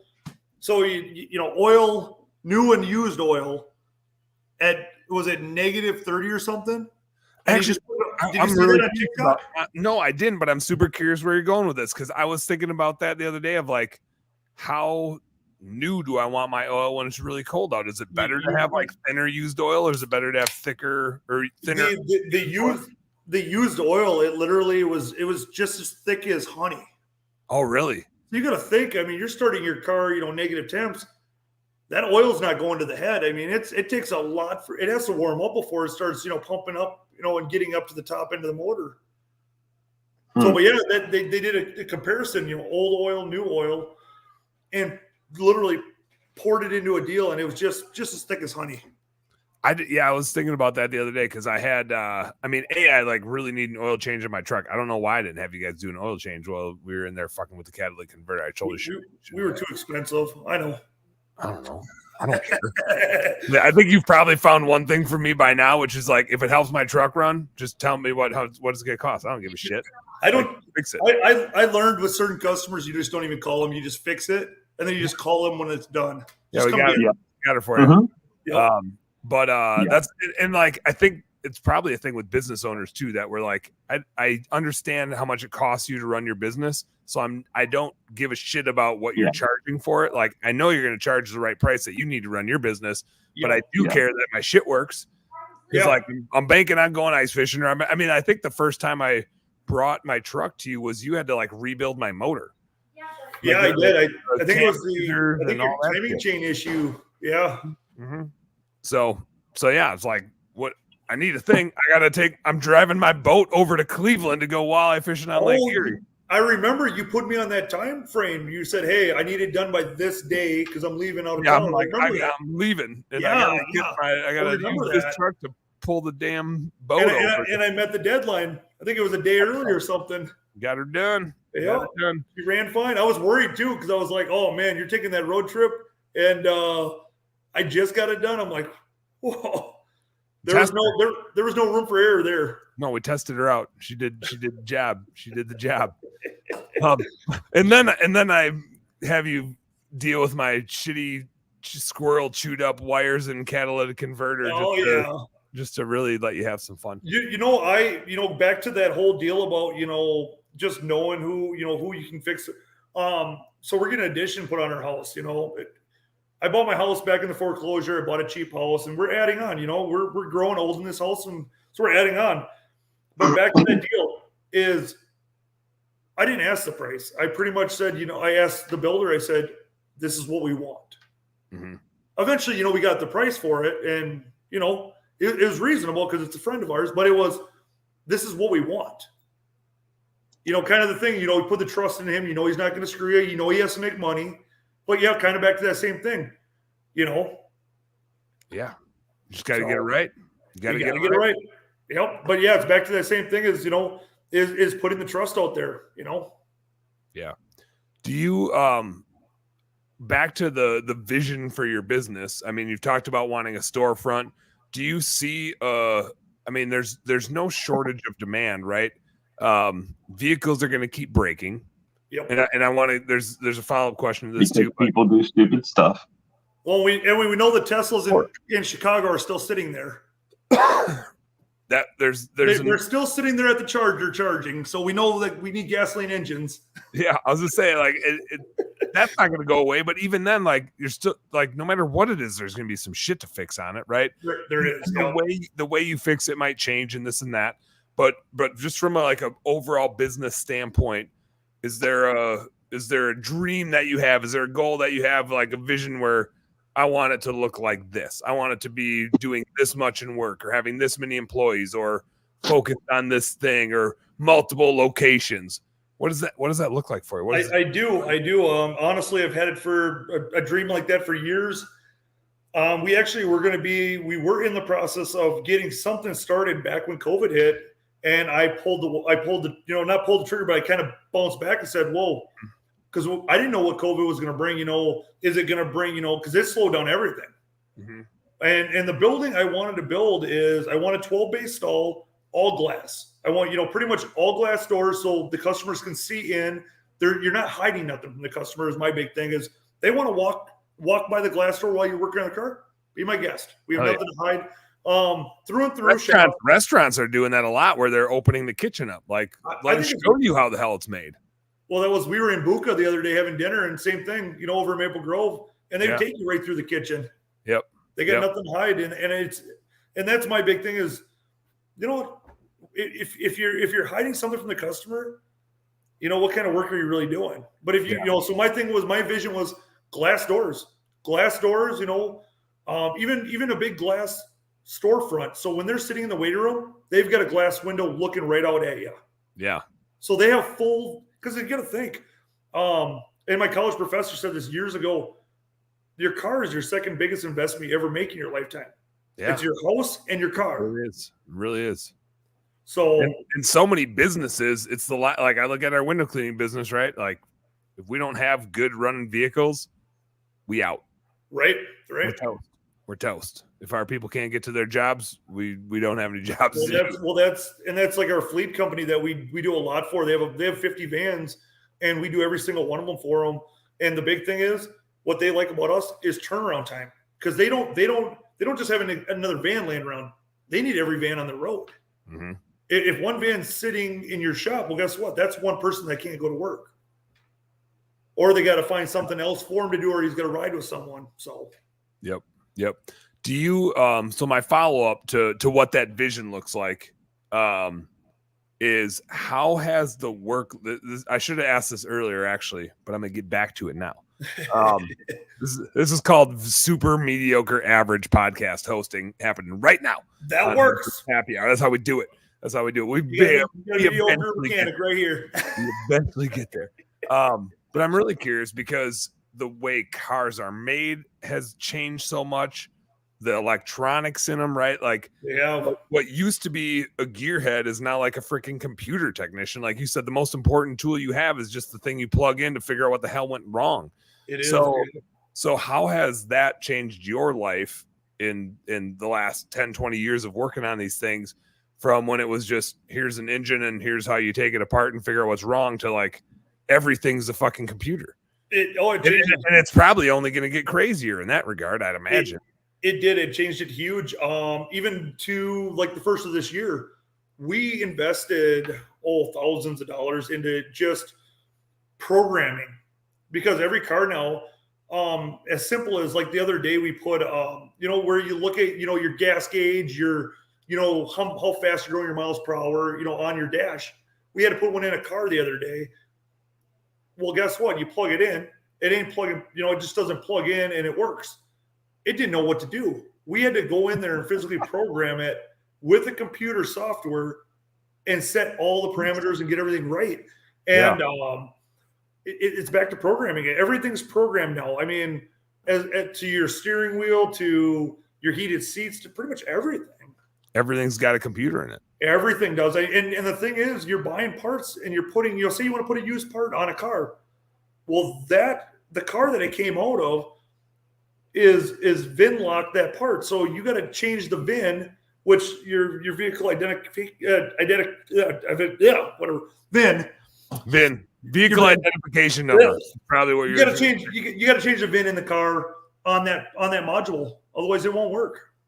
It's like, nope, this isn't mine. This isn't my body. It's like this is not the car I'm here for.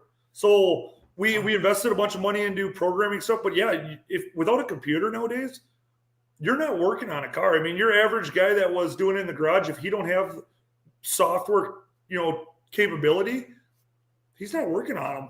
I suppose, is that a thing then, back to the recruiting and the hiring thing? Is that a skill set that you need to have? Is like, I can't find dudes that just have wrenched on stuff for a long time because they need to know more about computers than they do cars, damn near. Yeah. Well, even down to, we had a guy in the shop the other day, and this, you're going to hear a lot more about it, but even changing your brake pads at home, if you don't have the software to disengage and engage your brakes, you can't do your own brake pads at home anymore. Yeah, I suppose. Yeah, it's down to the point where you have to disengage the brake system with your scan tool before you can even put pads and rotors in a car. Interesting. And it's going to be the thing where the average guy at home won't be able to touch these cars. It's going to be certain shops or the dealerships. Yeah. I'm not the handiest guy, but I can change my breaker fluid, and for sure I can change my wiper blades. I got those under control. And that's kind of where I stop. If there's a bulb that's out, I got that. Assuming I can get to it. Yeah.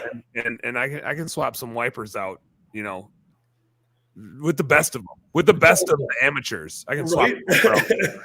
But yeah, it's going to get to the point where there's only a select few shops that are even the small shops like I am. There's going to be a select few that can do the stuff we do. I mean, same as our, for your Freon, for your AC, for your AC in your car.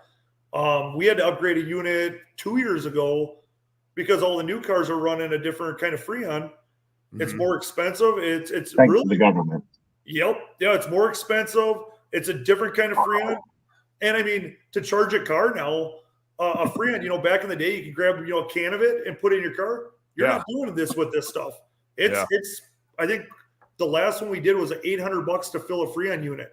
Oh, jeez. And that was just to top it off. Yeah. So. Okay. So here's my question for you. Is it true for Volkswagens and swapping the batteries that you actually have to take it to the dealership? No. Because it had to be programmed. You got to program. So BMW, Mercedes, and I think the newer Volkswagens, you got to program a new battery in. It's just pretty much programming like the code into the system, letting the car know it has a new battery based off of. They've got like a power saver mode in them cars. But no, you don't have to. A lot of the times what I do on these cars is I'll just put a battery saver in the car, run through the OBD2 so you don't lose the memory or nothing, swap the batteries out, and you don't lose nothing because you're running another external battery while you're changing that battery. Yeah, okay. That's what I wondered. I was like, there's so many things. It's like, oh, how do I fix this? Okay, Google. How do I replace such and such? Yep. I had to replace a side view mirror in my daughter's car because my wife hit a mailbox. Those damn mailboxes always jumping out. They just jump out. They just jump out at you. Wow. Had like the power seat control module. I replaced a cabin filter. I've never replaced a cabin filter on a vehicle before. I just never even bothered with it. Ellie's vehicle, my second oldest daughter, literally looked like somebody had been like running a landscaping business and just filled the car with leaves. Yes. And just kept throwing them in there. And it was like, wow, this is a Volkswagen Jetta. Why are there so many leaves inside this thing? And then I'm wondering, like, okay, is there a cabin filter in my like F-150 that we've been using for 15 years, and I've just never changed it. Like we've changed like the engine air filter, but like, I mean, geez. Yeah, they're getting to be more and more, and even when I like explain to customers, I'm like, hey, you change your furnace filter at home, don't you? And people are like, well, yeah. I said, well, this is like a furnace filter. I mean, this is the air you're breathing in. This is the intake air coming into your car. I mean, it's to the point where if it's plugged, you got you don't working its ass off when it's. Well, you don't got good heat. Even in the summer, your air conditioning now you got it's not blowing as fast as it should. No, but what I super love is when you know it's plugged, because the inside of your windshield gets that like dirty film on it that you have to rub off. That's usually my telltale sign that my cabin air filter is really plugged. You're like, a better time to change it. Yeah, like when you can take your finger and run it down your windshield on the inside, and you're like, oh, I can see that. That's when you know that cabin air filter is really working its ass off. My big thing, and what I like to do, and it's a big thing that's always worked, is show and tell. I mean, when you take that cabin air filter and you go upstairs and you show the customer like, hey, check this thing out. This is in your car. And they're like, where did that come from? Because they're blown away. Like, I got another filter in there. And it's just, and they're not that expensive. They're reasonable. And 90% of the time, we don't even charge labor for putting them in, because it's just, you're already there. You already have it out. Yeah. Plop it in. We had a Jiffy Lube back in college that the guy, he didn't have a hand, so he had like a nub, and he would just run his nub through the filter fans and stuff of it, and like, see, this is right, and you're like, you don't have a hand. That there's dirt in the filter. Yeah, just replace it. But we had a box truck that was down for 30 days. They had to replace the engine in it. And I guess like a gasket or something like that had a crack in the sealer, whatever, like 6-7 months later, take it into our normal mechanic instead of the dealership.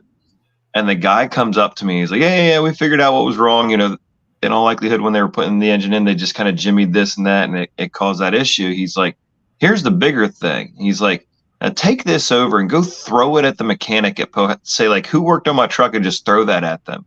So you put in a $6,500 new engine, and you didn't replace an $85 air filter for this truck that was at 70,000 miles. Yeah, it's crazy. And it was like, I mean, like, Stevie Wonder could have told you it was dirty. Like, it was so bad. Like, Helen Keller would have been like, I don't know what this is. Did you just give me a pile of dirt? Like, it was so bad. And it's like, guys, you've had my truck, and like, they tried to put in some aftermarket engine, and then that didn't work. And it was like, again, back to as a business owner, I don't care. Like, I went to the mechanic when it first went down. I was like, hey man, like, what are we looking at? Is this a couple days? Is this a couple weeks? Is it like, Rob, you're screwed, go buy another truck? And he's like, it's going to be a couple weeks. He's like, cool. I'm going to go buy a trailer, rip everything out. I will not wait for this truck to be ready. See, and that's what we do notice with like our business owner guys that come in. It's not about, they don't ask what the price is. It's how long am I going to be down for? Mm-hmm. Can I get it back today, or do I have to wait? Do I have to go get a rental? Usually we like go, you know what, your priority, we're going to get you in, we're going to get you out. Because we know that thing's losing money every time it's not on the road. It is. It has to be the priority. It is. Yeah. So the priority is like, hey, you know what? That's the first thing. It's not about price. Same as like, back to that filter. It's business guys, that'd be the first thing. If my guy said, hey, Matt, you need an air filter. Well, why didn't you order one yet? Put it in. Yeah. You're like, and it's been replaced, right? And added to my bill. Right. It's cheap maintenance. I mean, we had so years ago when I was a lube tech, way back, we're talking, I think I was like 16 years old. I worked over at the Lake Street Tires Plus. Long story. It's definitely a character area over there. Lube tech is what they used to call it back in the day. Don't tell the wife. Yeah.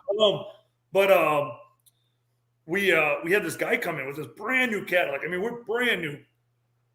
And we look at the gauge. And he goes, yeah, it won't start. So they got towed in or whatever. Long story short, it had 40,000 miles. That car looked brand new. The guy never did an oil change. It came out clumpy. And the guy goes, we said, hey, yeah, we don't know if we can. So we tried to like flush it, put additives in it, try to get thin out a little bit so you can get the oil out. And the guy goes, we asked him, well, when's the last time you had the oil change done? And he said, he goes, you got to do an oil change in these things? Didn't know that you had to do an oil change on the car. 40,000 miles. True story. Damn. So that answers my next question, which is going to be, what's the craziest thing that you've seen working on people's cars? That's nowhere near the craziest thing that Matt has seen. I guarantee you. Oh gosh. We'll get. Think about your answer to that question, Matt. Rob, okay. So my aunt, like financial advising, consulting, all that stuff. So she buys a vehicle, and it's just, when she was living in like Princeton, New Jersey, driving to and from Philly or New York or whatever. She goes to the mechanics thing and she's like, hey, my car's just making this really funny noise. It's going blah, blah, blah, blah, like I don't know what's going on. And, the mechanic pulls it back there, comes back. It's like, ma'am, come here. It's like, you see that?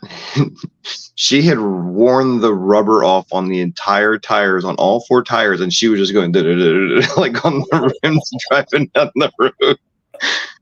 Yeah. She would visit us, so she moved into Manhattan, and we had her come down to visit us in Salisbury one year for Christmas, and she hadn't even renewed her driver's license. She never drove. You just walk everywhere in Manhattan. Yeah. She was 2 blocks north of the UN. You just take a cab or you walk. Yeah. But I got this car with no tires on it that were good enough. Still starts. I don't have 40,000 miles since my last oil change, so I'm good. Yeah. The cops just put a spike strip down. I just ran it over. Yeah.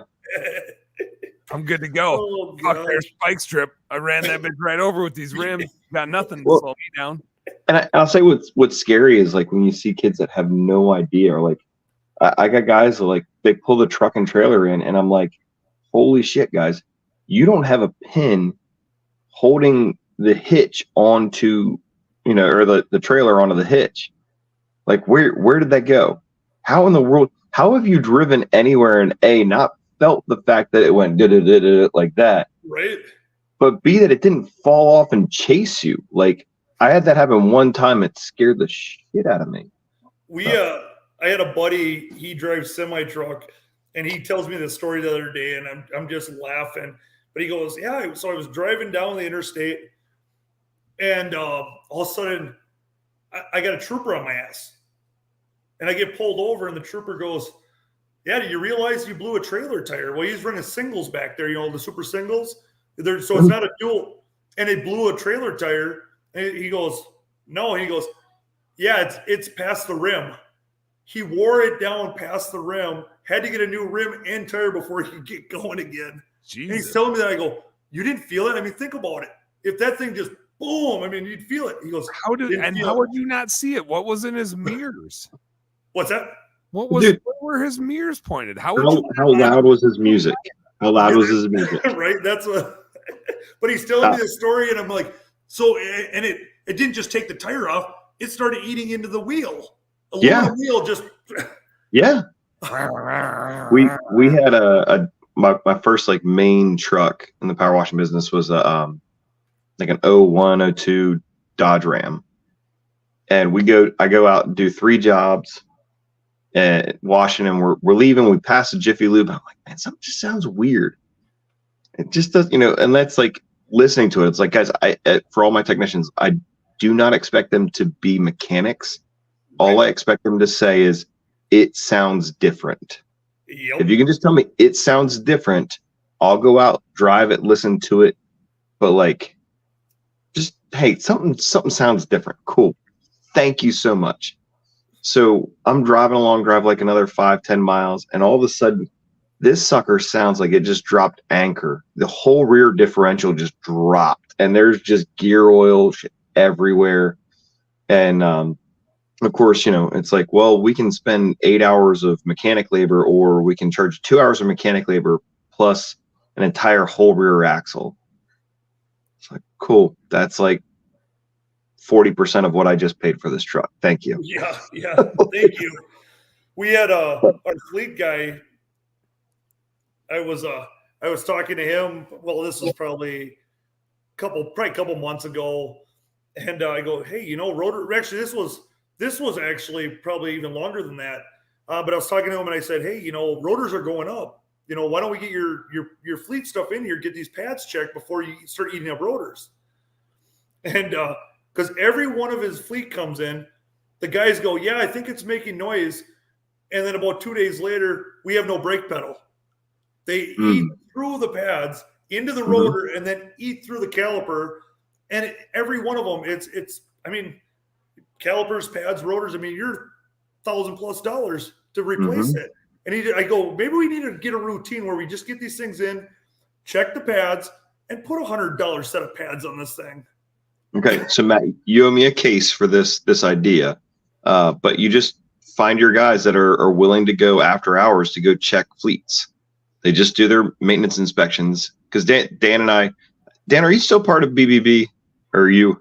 Not. You're like grandfathered.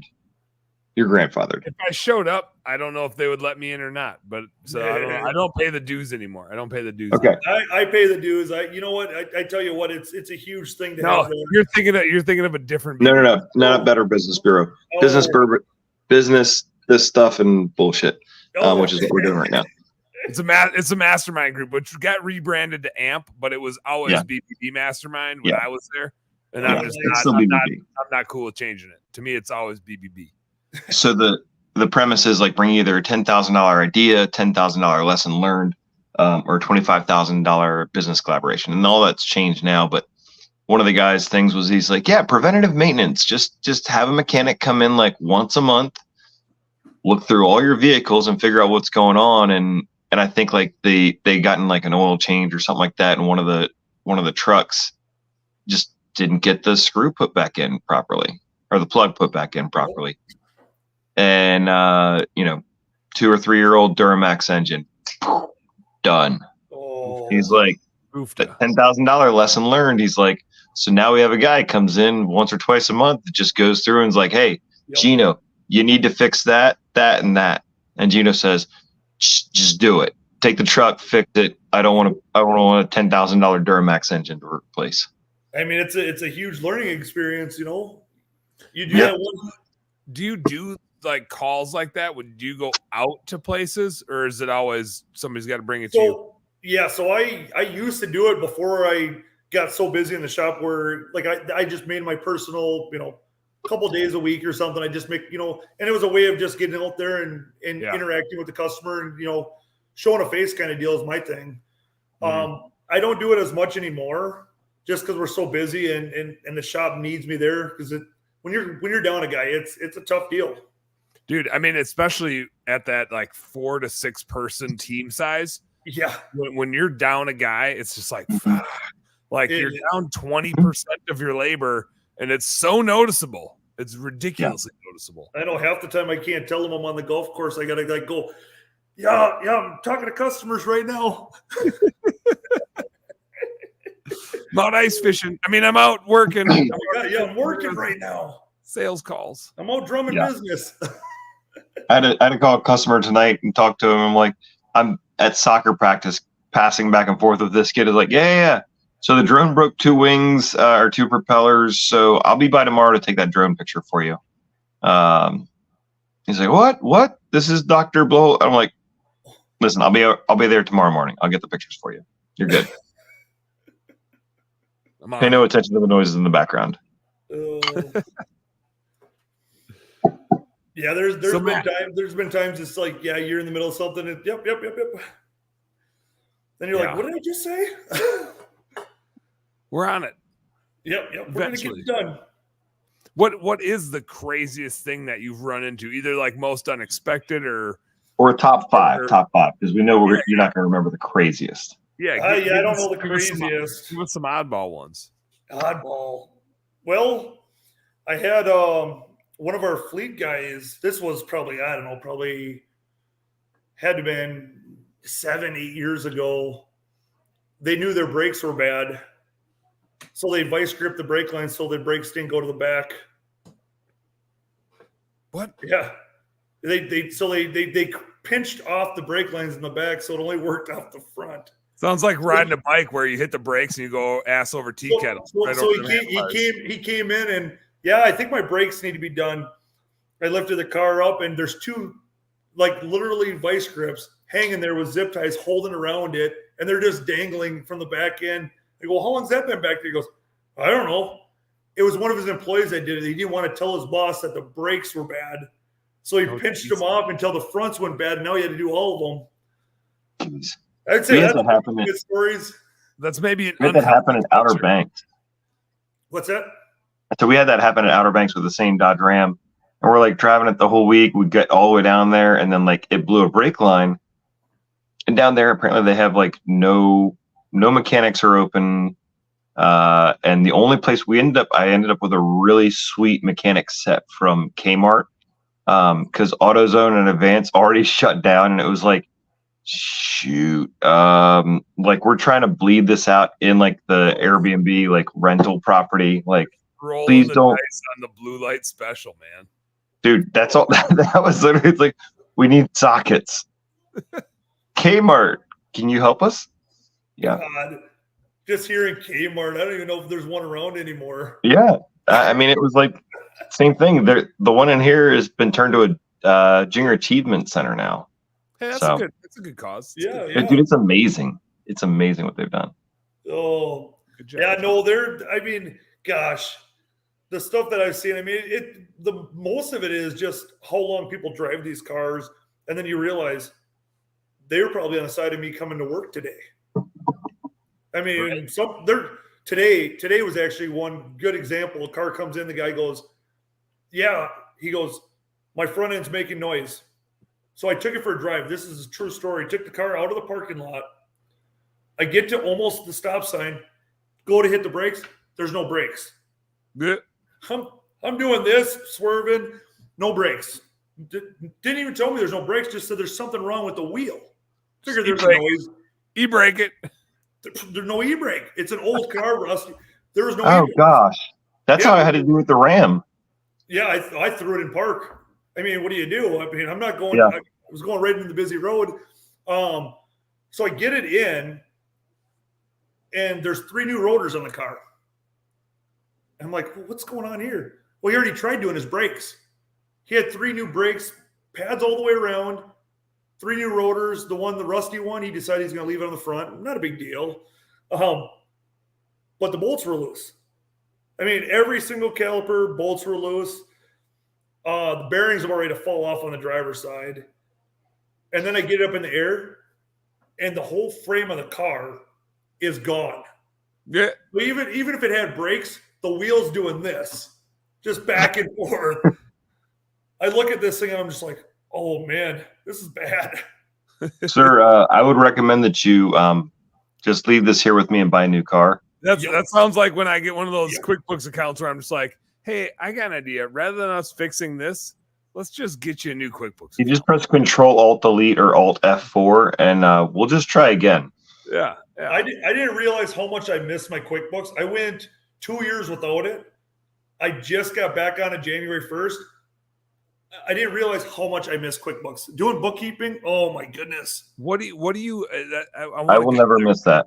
What? Well, I mean, I'm just curious. Like so Rob and I run the same types of businesses. Rob has pressure washing and holiday lights. I have window cleaning, pressure washing. We've done maid services, and we live and die by our CRM, like the system we use to schedule the jobs, route the jobs, send the employees out, put all the notes in, invoice clients, right? It's separate from our QuickBooks. We don't invoice generally out of QuickBooks. And actually, like all my bookkeeping clients, I generally tell them not to invoice out of QuickBooks. Like keep it in your CRM system. QuickBooks is cash basis. You connect bank accounts, you connect credit cards, keep your fucking CRM and who owes you money and who you invoice out of there. It's a damn disaster. What is I imagine the auto mechanic space has different systems like that. I do exactly what you're saying. The QuickBooks, I use that for just keeping track of cost of goods sold. Pretty much just what we use on a daily basis, for expenses. For everything else, we run through a site called OmniQ. Okay. It's a database with it's got Carfax and all that in there. So we are a database that shares pretty much the same database as like dealerships do. Oh, so we nice. can actually see, like if you bring your car in and go, hey, check it over, give me a 1 over on it. Well, first thing I'm going to do is go, what was the last time or where was this car at before? Because I don't want to sell you something if 2,000 miles ago you had spark plugs done at Chevy. I don't want to try and sell you that service again. So we can go through that database and go, well, you just had it done at Chevy. Boom, done. Oh, cool. The other thing, it's nice it's in the cloud. The customers have full access to the Carfax any time of the day. Like they can go log into Carfax and they can pull their car history with our software. Oh, nice. They can download an app. I do that. That's brilliant in the fact that I think people have a general distrust of mechanics, which sucks for you guys, right? Like I think it's just it's like you're right there with used car salespeople. Yeah. Like and it's not that it's that they have one bad experience, right? Mm-hmm. And it's because they don't know shit about it. People don't know shit about how their cars work, and so they're just like their spidey senses up. They're looking for something to pin on somebody because they don't understand it. So kind of going to that too. So I had a customer call the other day, personal friend of mine, said, "Hey Matt, my wife went to Tires Plus. Oops, maybe I should have said that. They went to a corporate building. They went to a place. They went to a TP, and they inspected the car, and she just went in there, just wanted her car checked up, make sure it's ready for make sure through the winter nothing's wrong. Well, she had one ball joint that was loose. A ball joint. You see the ones all broken down on the side of the road with the wheel hanging out. That's a ball joint. The wheels like meh. Yeah, just fenders pulled off all the way to the back seat. Yeah. Oh man.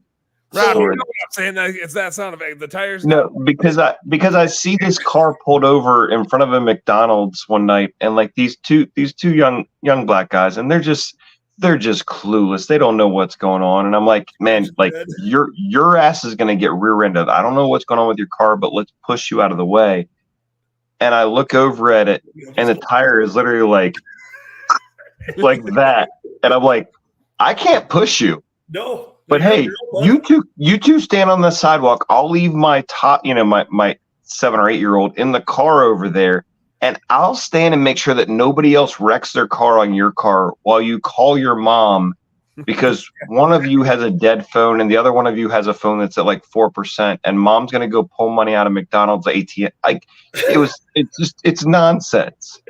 You're like, Rob, are you okay? Why are you on the side of the road? No, I'm helping other people who don't have any clue. Service. Yeah, it's community service, man. I'm helping people that don't know what to do with their broken ass vehicle.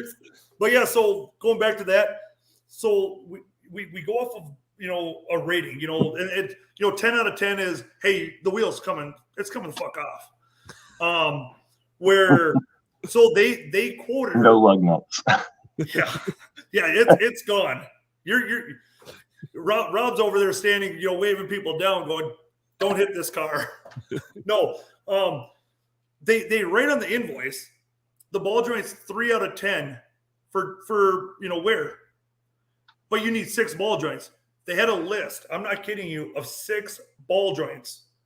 And I'm like, well, where are you going to find 6 ball joints on a car? I mean, I can see 1 ball joint, and so he calls me and he goes, "Hey Matt, is it like doing struts? Do you when 1 ball joint goes bad, do you put 2 on?" I said, "Well, no, not necessarily. Usually you just replace the one that's bad and you line it, send them out the door." Yeah, when one blinker goes bad, you don't replace all your blinkers. No, and you don't replace the blinker fluid ever. Yeah. No, I already told Matt I know how to replace my blinker fluid, so I'm good. No, but yeah. So long story short, he calls me and I'm like, "Man, I think they're fishing for work. Like." You don't just, but and he goes, "Well, it says 3 out of 10 on the invoice." I said, 3 out of 10. I said 3 is maybe it has just a slight. I said, bring it in. 6 ball joints, and so back to it, $3,200. So that's where I think the trust it's huge. You know what? If they're not teaching their guys to be realistic with customers. I mean, I can go up to a customer, not bragging about it, but I can go to a customer and go, "Hey, you need $3,000 worth of work," and they're going to say, "Matt, we trust you. If this is what my car needs, we're going to do it." But the thing is, I'm not going out there and trying to get $3,000 on every customer car that comes in the door. If I could say, "Hey, you know what?" Like today, I did. I had a car come in. was a simple deal. I was able to scan it with my scan tool, fix it just literally with programming my scan tool. I sent him out the door at like $100. Yeah. And the thing is, it's not about, it's not about, it's about fixing the car. It's not about getting rich. We all need to make money. We all need to keep our doors open. But at the end of the day, if you're honest and you're realistic, people are going to keep coming back to you. Is she going to go back there for $3,200? I don't think so.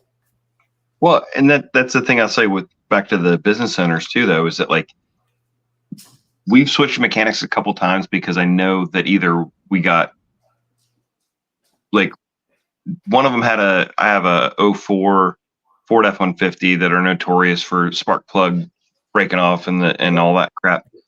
They had that truck for like 10 days, get it back, still hasn't fixed the issue, $1,500, $2,500 later. Again, another issue. They told us our expedition needed a new transmission. 40,000 miles later, she's running just fine. But it's now to the point where it's like, I go in and it's like, listen, you're going to take care of us. I don't mind paying for whatever we need to get done. If you F me over one time, I'm done. I'm taking my 12 vehicles plus my 3 family vehicles, and you won't see another dime. Like, and it's not saying I'm like special. It's saying like, hey, like I don't want to get taken advantage of. I got 15 vehicles. Take care of me. Yeah, and I'm just, and that's the other thing is when I explain to people, because like I can't remember who it was yesterday. Oh, we had a customer come in and go, "How do you get your business, Matt? How do you get your business?" Oh, I think it was our part rep. How do you get your business, Matt? And I said, word of mouth. It's huge. And the thing is, everyone has kids. Everyone has a mom. Everyone has a grandpa, grandma, and they tell their friends and they tell their friends. And I mean, it's huge. Word of mouth is probably the biggest thing you can get advertisement for. Do you guys do any like paid ads? Is there there a sweet spot for you, or is it just all word of mouth? Word of mouth. I thought about it years ago about advertisement, and I think advertisement works for some things, but in our industry, I think it brings in, like you see the $9.99 coupon that, you get an oil change. Well, that person's coming in. They're only thinking that $9.99 oil change. They're in and out. I want that oil change, and I'm going to go. I have a mechanic at home, that's not the customer we're targeting. I mean, I'll take any kind of business, but that's not the clientele I'm targeting. I'm looking for someone that wants to be a dedicated clientele. Even if it's a simple oil change, I don't care about that, but I'm not looking for someone to go, hey, you know what? I expect that discount. Mm-hmm. I say that the guy who took forever on the F-150 and a couple of other vehicles, they always had us on whatever sequence just to send us a postcard that we were due for an oil change with a $5 off coupon. And I think that's great.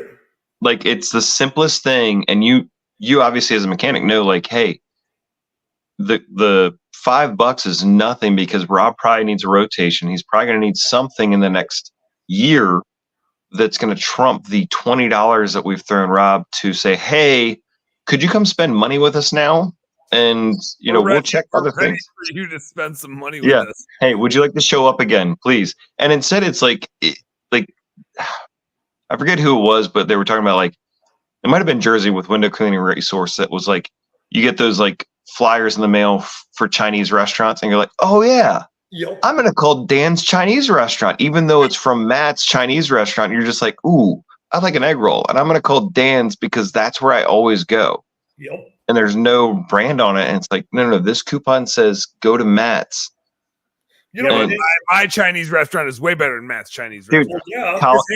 His hands are all greasy. Don't worry. But in college, we had Danny's. Danny's was the best Chinese restaurant in College Park. And it says world's greatest cheeseburgers. I was like, wait a second, you're called Danny's. You're a Chinese restaurant and you have world's greatest cheeseburgers. I don't know. I'm drunk. I'm going to eat the food. It's good. Maybe that was intentional. Maybe they wanted to have the worst branding on the planet. It was great. It was great. Yeah. I mean, I'll try and get my egg rolls to be better next time. They're a little greasy, Matt. Your egg rolls are a little greasy. Not gonna lie. Very fishy. So I got like 2 questions for you, and then we'll end this bitch. Now that we're over 2 hours, or well, yeah, we'll be over 38 seconds. That's always a good cutoff, especially Rob's East Coast, so it's like midnight there. Oh gosh. So I'm curious, and you don't need to like throw anybody on the bus. I'm give you the discretion. I don't want to put you on the spot. Tires like, Plus. It's Tires Plus. You see. No, I'm I'm not going there. Matt did already give me a hard time when I told him I took my boat. I know. Come on, you know my boat rim to Tires Plus, and he's like, "You did what?" I'm like, "I'm not gonna run you a rim like to throw a boat tire on it." That goes back to the simple. Hey, a license plate bulb. Hey, no job's too small, brother. That's right. I mean, but my time at a certain point it is. My time is valuable, and you're 25 minutes from me, and they're 25 seconds from me, and so that 25 minutes cost me $100, right? Like 25 minutes is $100 in my pocket, or $100 or working out something. Like the time is always the biggest thing. It's worth money, brother. But Matt's gonna bill you for that next time. Just want to let you know. When I don't bring him something, he's gonna bill me the extra $100. Oh gosh, yeah. I got bills to just pay. Say Rob said so. There's a line item that says Rob said to charge Dan this. Rob said, "Here's what it costs you to." My egg rolls are $100. But I'm curious, because you work on so many different types of vehicles. I'm not like, I like Ford trucks. That's just what I have and what I grew up with, and it's a truck that I like. But like when I was looking at our truck, I actually looked at some Dodges and some Chevys, and it was like, I need the bigger back seat, and I don't want the suicide doors because I need to get a freaking car seat and kids in and out, right? Mm-hmm. And so the type of truck that I bought was very much geared towards that. I just have a comfort with Ford trucks because that was what my dad had, and so I'm familiar with them and blah blah blah blah blah. Do you see a propensity of different brands, and you don't need to name them, but is there something we like or name them? Feel free to name them.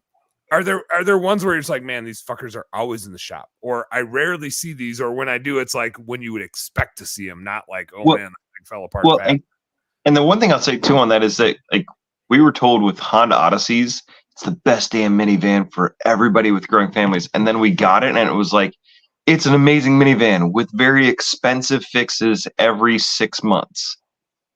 Because they, yep. I paid for the vehicle in cash, and then like 3,000 miles later, we had to put a nice $4,000 or $5,000 transmission in it, plus a motor mount that moves. Yes, the front one. I'll never buy another Honda. What? So, I'm a diehard Honda. It was horrible. Diehard Honda guy. But you're probably, Matt, in your defense, you're probably thinking about their generators and their boat motors and all the other shit that they make really, really well. I mean, that is a good point. Yes, I have lots of Honda pressure. They make small engines really well. I am looking for a sponsor, Honda. Yeah, I'm looking. Hey, me too. Bush Lights, come on, boy. Come on, at you, boy. Yep. I'm looking for a sponsor, Honda. Yep, I'll push them. No, people ask me all the time, what do you prefer of vehicles? For a family, I push the Hondas and Toyotas. I think they're great cars. You don't see them in the shop that often. But yeah, they're great cars. The Odysseys had transmission issues. Pilots did too, but they're great. The motors, I just had a Honda in the shop, CRV, original motor, original transmission, 325,000 miles on. I finally just told him to junk it the other day. Jesus. Yeah. I just literally, like in Minnesota, I'm surprised it didn't just totally rust out at that point. Like, how is it even still intact? Well, the windows were, the front windshield had duct tape around it. So you can imagine what's going on there. Yeah. Everything, the engine works fine. Just everything else is everything else. The engine still started with fine. 300,000 plus miles would be doing. Yeah, the rear wheel was falling off on it, but I mean, I took it for a drive. The engine ran great. Heat worked great. I mean, I was cruising the thing, and all of a sudden, the back wheel's making some funny noise. Bring it in. Yeah, the back wheel was going to cost more than the vehicle is worth. That's crazy. That's hilarious. Yeah. So, I mean, I'm a Ford guy too, as you know. I mean, I love my Ford. I mean, I'm a Ford guy through and through. Yeah. Chevys, I mean, they have, but every vehicle, back to that, they all got their quirks. I mean, the one I hate working on, BMWs. I mean, they got a name, and we joke around at the shop, but bring money with. Or Jeeps. Just Empty every pocket. Yeah, yep. What's that, Rob? So, I didn't catch it. I didn't catch just it. empty every pocket. Oh, Yep. I got you. Yep. I like that. But isn't there, like with Fords, it's fork over something dollar. I heard fix or repair daily. Oh, that's it. Yeah, there we go. Yeah. Yeah. Well, but I'll say this with the Fords, like I've got two F-150s, two F-250s, two F-150s, two F-350s, an E350, and three. I had a fourth Ford Fusion hybrid, and then we have this one Dodge Ram. It's like the one aberration where I was like, oh yeah, I'll just buy a London. That's the baby. That's Dodge the Ram. stepchild. The stepchild. Yeah, it's the one thing. Is like somebody's like, you should buy a Buick, and I was like, have you looked at the keychains we have on this wall? But in all honesty, like so many of the Fords, like it's still simple. Like I had a 95 Ford Expedition. My brother-in-law had the same one, and it's like, hey man, the speedometer stopped working, the odometer stopped working. Every 3 or 4 months, just put some more oil in it. It's just going to keep running. We don't even know what's going on with it, but it's a tank and it's got leather seats and a 6-disc CD changer, so we're good. Got everything you could ever need, and if the kids ruin it, it's fine. And you could tell who's a Ford, lover and stuff. I had a guy in, a while ago too. He had a '94 Ford F-150, and I mean, beautiful truck, and it was just, it's a tank. But he goes, yeah, I just want to fix it, do the maintenance. Beautiful truck. But he's just a diehard Ford guy. Probably nicer than my 2011. Okay. So instead of the vehicles, which vehicle owners are the worst? Ooh. I got to think about that one. Actually, if I said it right now, the owners seen this video, they would know I was talking about them. Because it just literally, trust me, it would literally. Matt, plead the fifth. That's plead a fifth. I'll just say it starts with a Nissan. But yeah, if the owners seen the video or this podcast, they would know I'm talking about them because there's only 2 of them, and love them to death, but oh man, they can be a headache. What's really interesting to me, and I don't know if you see this, Matt, and then because there's like 5 Nissan owners in the world. I got one more follow-up. I got one more finishing question for Matt that I want to ask that I think would be really interesting. But one of the things, and Rob, I think maybe you run into this too, but for sure in the Twin Cities, when we go do window cleaning or pressure washing for your like nice houses, but not your $1 million houses, right? Your $300,000 to $700,000 houses, generally like upper middle class folks, I'll say. Yep. They tip well. They're thankful. They're respectful. You start getting into $1 million houses and you run into just some shitty people, especially when you run into people that have property manager that manages their house. The property managers are bitches, and so are the homeowners. And they hate each other. I'm not saying all rich people suck. I'm just saying they treat you like shit. They forgot how to interact with normal humans. And so, and not everybody, right? I'm just very much like just stereotyping and just throwing some high level shit out there. You're just throwing paint and shit at everybody. But our technicians would much rather go to a medium sized job than a $1,000 job. In a lot of cases, there's some that are great. And everybody like wants that job. But there's sometimes where they like a couple people are going out to a big job and they're like, oh, I know for sure that because the size of this house and the type of this customer that I'm not going to get a tip for shit. Whereas if I went and did like a $300 job, I'm probably going to get a $50 tip from Mrs. Jones because she didn't spend all of her money on her damn house. She actually has some money left to tip me. Do you see the same in vehicles at all? I do. That the people with the nice ass vehicles probably have a loan on it and spent it all on the vehicle and treat you like shit because they're worried about that they don't have any money left to pay for anything else? Or what do you think it is? It's I should say it's kind of give or take. Usually it's the ones that come in and they don't have a lot of money and they're taking a problem and they're throwing it at you like you caused the problem pretty much. Yeah. And that's what we deal with is pretty much it's a problem that they caused, or the car broke. Like the Google review you and I were talking about before we came on. We're not going to get to. We don't need to get to that one. But it's actually you know what's funny about that story is that review is actually my technician's cousin's boyfriend. Dead serious. True story. Tried to help someone out, and that's what I get out of the deal. Dude, no good deed goes unpunished, man. No. Good deed goes unpunished. And you know what? I didn't even reach out to him on that one. I literally just scratched my head. I mean, because any technician's going to read that and go, well, he put a motor in there, so why would he check the transfer case fluid? I mean, they don't go hand in hand. Yeah, they're not connected. Some shit on your car broke because your car's old. Some other shit on your car broke. That's like a car coming in and you put spark plugs in, and you don't check the guy's oil because he and he goes, well, did you change the oil? Well, no. Yeah. You didn't ask. Do you want me to? Damn. Yeah, do you want me to? I will. Back to the BBB, I have our first ever BBB, Better Business Bureau complaint.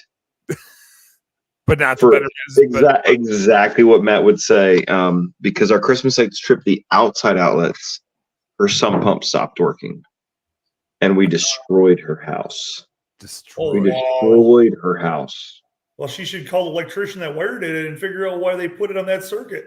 Well, if the pebbles that went into her sump pump didn't stop it from spinning and causing it to trip a different circuit or GFCI, then yeah, I mean, that would totally, yeah. Right. Yeah. Well, and so like I was telling Dan, what people see on the internet, because I got to the point where I don't even care what the Google reviews say anymore.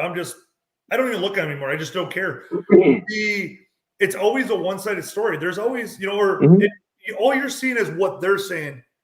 But what about what the technician, or like in your case, you found out there was pebbles in there. No one's ever going to hear that side of the story. Oh, no. So, that review makes, it looks bad, just on you. But what they don't realize is, like in my case on that, the alternator got reused from his old motor, because when you buy a used motor, they don't come with alternators. This isn't advice. This is kind of advice, but it's mostly just what I like to do with bad Google reviews.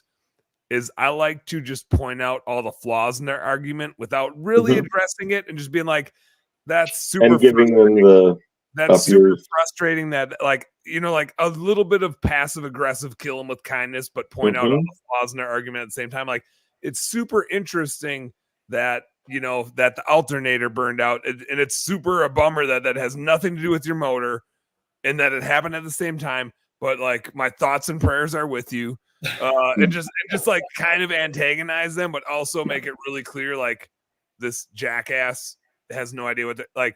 Just for anybody else that reads this, let's just make sure we know who the dumbass crazy. I'm pointing at Rob, but which wasn't right there. But now I'm just gonna keep pointing at him because I realized I was pointing at him.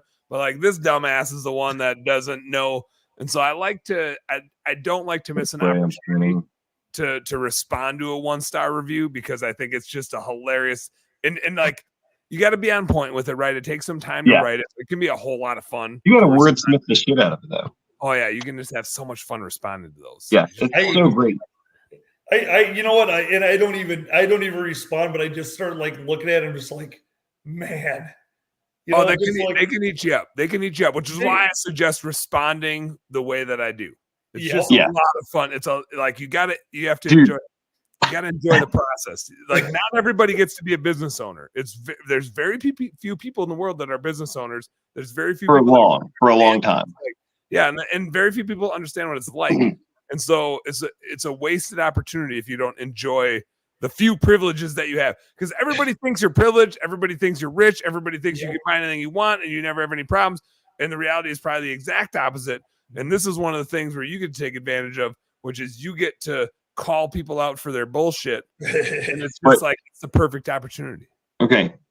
Me personally, when somebody gives us a bad review, and I'm assuming, Dan, you do the same thing. It's like, you copy that, put it in a Google document, respond with you absolutely like all of what you really want to say. And then you're like, hey, So here's the reworded version that might not get immediately flagged. And then you're like, okay, now that I combine the two of them, this is how I tell you you're insane. No, it's not my fault. Why would you expect my lighting technician to check your basement while they're out trying to figure out why your 3 outside outlets have no power?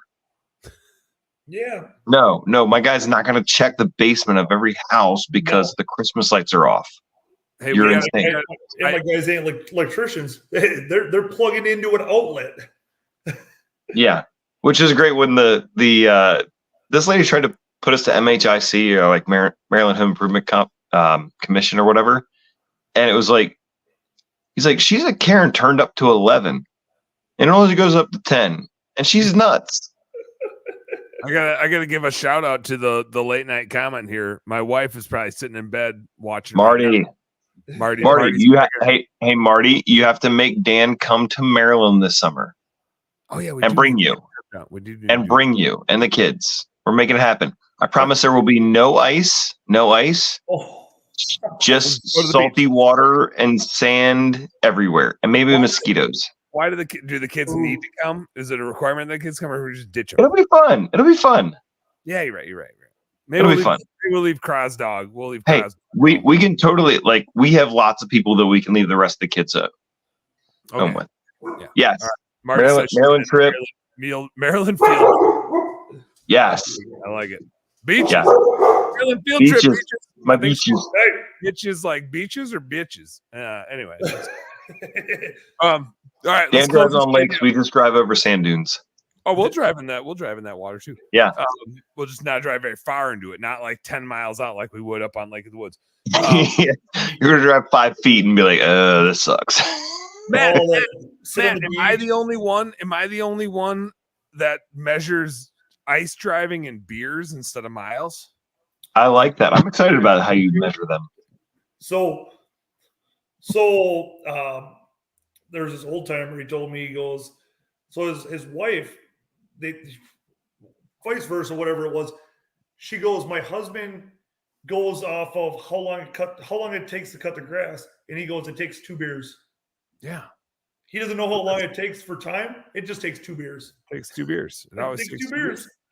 My old man has a map in his living room of the lake that their cabin is on, and then on the other side of the lake is a bar, and so it has a few different distances to get to the bar, but they're all measured in beers. It's like if you go around on the road, it's a beer. If you like go out there, it's 2 beers. If you go through the woods, it's 7 beers because you ain't getting there. If you go this way, it's a beer. If you go this way, like it's a slammed beer. If you're just going in the pontoon across lake, and I just think maybe that's just like I'm from Wisconsin, so it's a very Wisconsinite sort of thing. But I feel like the farther north you get, the more in tune you are with measuring distances and amount of beers. Just how it goes. So here, Matt. This is the final question. Michael Shane Lowe says, "Go to bed." We will, Michael. We will, but we got to finish the episode with the classic question, which is, Matt, if you, I'll say money's not an object, and you can't work on vehicles. Perfect. I won't say you can't work on anything, but let's say money's not really an object. You have to do something to provide an income, but it doesn't need to provide the same income you have today. Let's assume your lifestyle is the same. But you can't be an automotive nerd. Perfect. What would you go out and do? What would be that thing that you would do? I already thought about it. You got the answer. You got the right answer. When I retire, log cabin on a little bit of land so I can hunt, fish, and I'll work at the local hardware store. Done. Dude, I could totally see you doing a hardware store gig. Like I could see in a bolt. I got you. Yeah, I got that. Oh man, yeah, you would be. Dude, the hardware you like that? I already thought about that. Yeah, you're rigged. You're right. You're Dude, set I'm up. ready. You think about it, 60 years old, I'm going to get out of here, maybe sell it to one of my young technicians and bail out, get a log cabin, work at the local hardware store, maybe hit the cafe up with a couple guys for coffee in the morning. Dude, you'd totally be a coffee guy, and you'd be sitting there just talking about how thick the ice is. Right? The ice is this thick. Oh, the rut's not quite happening. I haven't seen the chasing yet. You'd be talking about the rut. You'd be talking about the ice. Do you turkey hunt at all? You chase turkeys at all? No, didn't do that. Never done that. Not yet. But, hey, I mean, never know what it'll bring. I was gonna say it's just a rotation of the seasons. You'd be starting to talk about baiting bears, or I mean, if you're up north, you're probably baiting some bears. Oh yeah. Maybe there's thinking about it. There was 2 bears that got hit last week out here. Yeah, we should go kill them and eat them instead of hit them with cars. Oh, the sheriff was surprised that they weren't even hibernating yet because it was so warm this year. Fucking warm, yeah. They don't. The bears are like, what? The bears and the raccoons are probably like, what is happening out here? Where are we? Global warming. Yeah, they're messed up. They're messed up for sure. Oh, they're like, man. Michael says he's painting. Now, Michael, here, like, I don't. This is rhetorical, but are you painting like an artist? Or are you painting walls and houses and stuff? That's a good point. No, he's painting a brick wall. A wall that doesn't need to be painted. And then he said you could be a hunting or fishing guide. I don't know. That sounds kind of miserable to me. Like, I don't want to take other people hunting and fishing. No. I want to go hunting and fishing with buddies.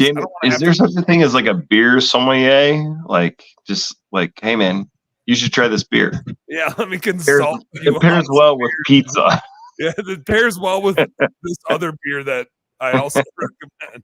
Yeah, gosh. Yeah. No, yeah. Just a simple retirement, I'm thinking. I like that. Make sure you make enough just to supply for the the local bar. You gotta have a local bar, so you gotta find a place with a local bar. You gotta have a really good local bar. Yep. That would actually, if the bar locally wasn't good, that would be. Is the bar called Downstairs? Or there'd be that one too. Oh yeah, yeah, that one. Yeah, they call it after hours. Yeah. When I was in high school, maybe it was immediately post high school. My buddy Jesse Petrowski and I were dreaming up a bar called the Sunroom, and we would just always serve cookies. You'd always have chocolate chip cookies, all you could eat in the Sunroom, and that'd be the name of the bar. So the best bar's name is or convenience store is Yo Mama's.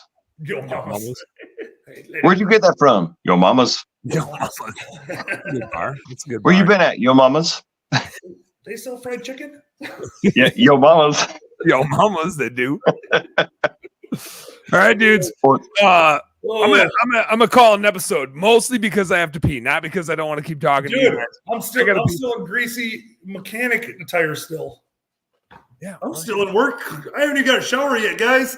I'm not gonna shower. I've had showered 3 showers today, so yeah.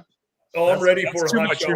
Your skin's probably too dry, Rob. You gotta get some moisture. Hey man, I got like the night sweats, and then I got bleach on me, and then I worked other things. I coach soccer, so you gotta, and I don't have a sense of smell, so I gotta make sure I'm clean.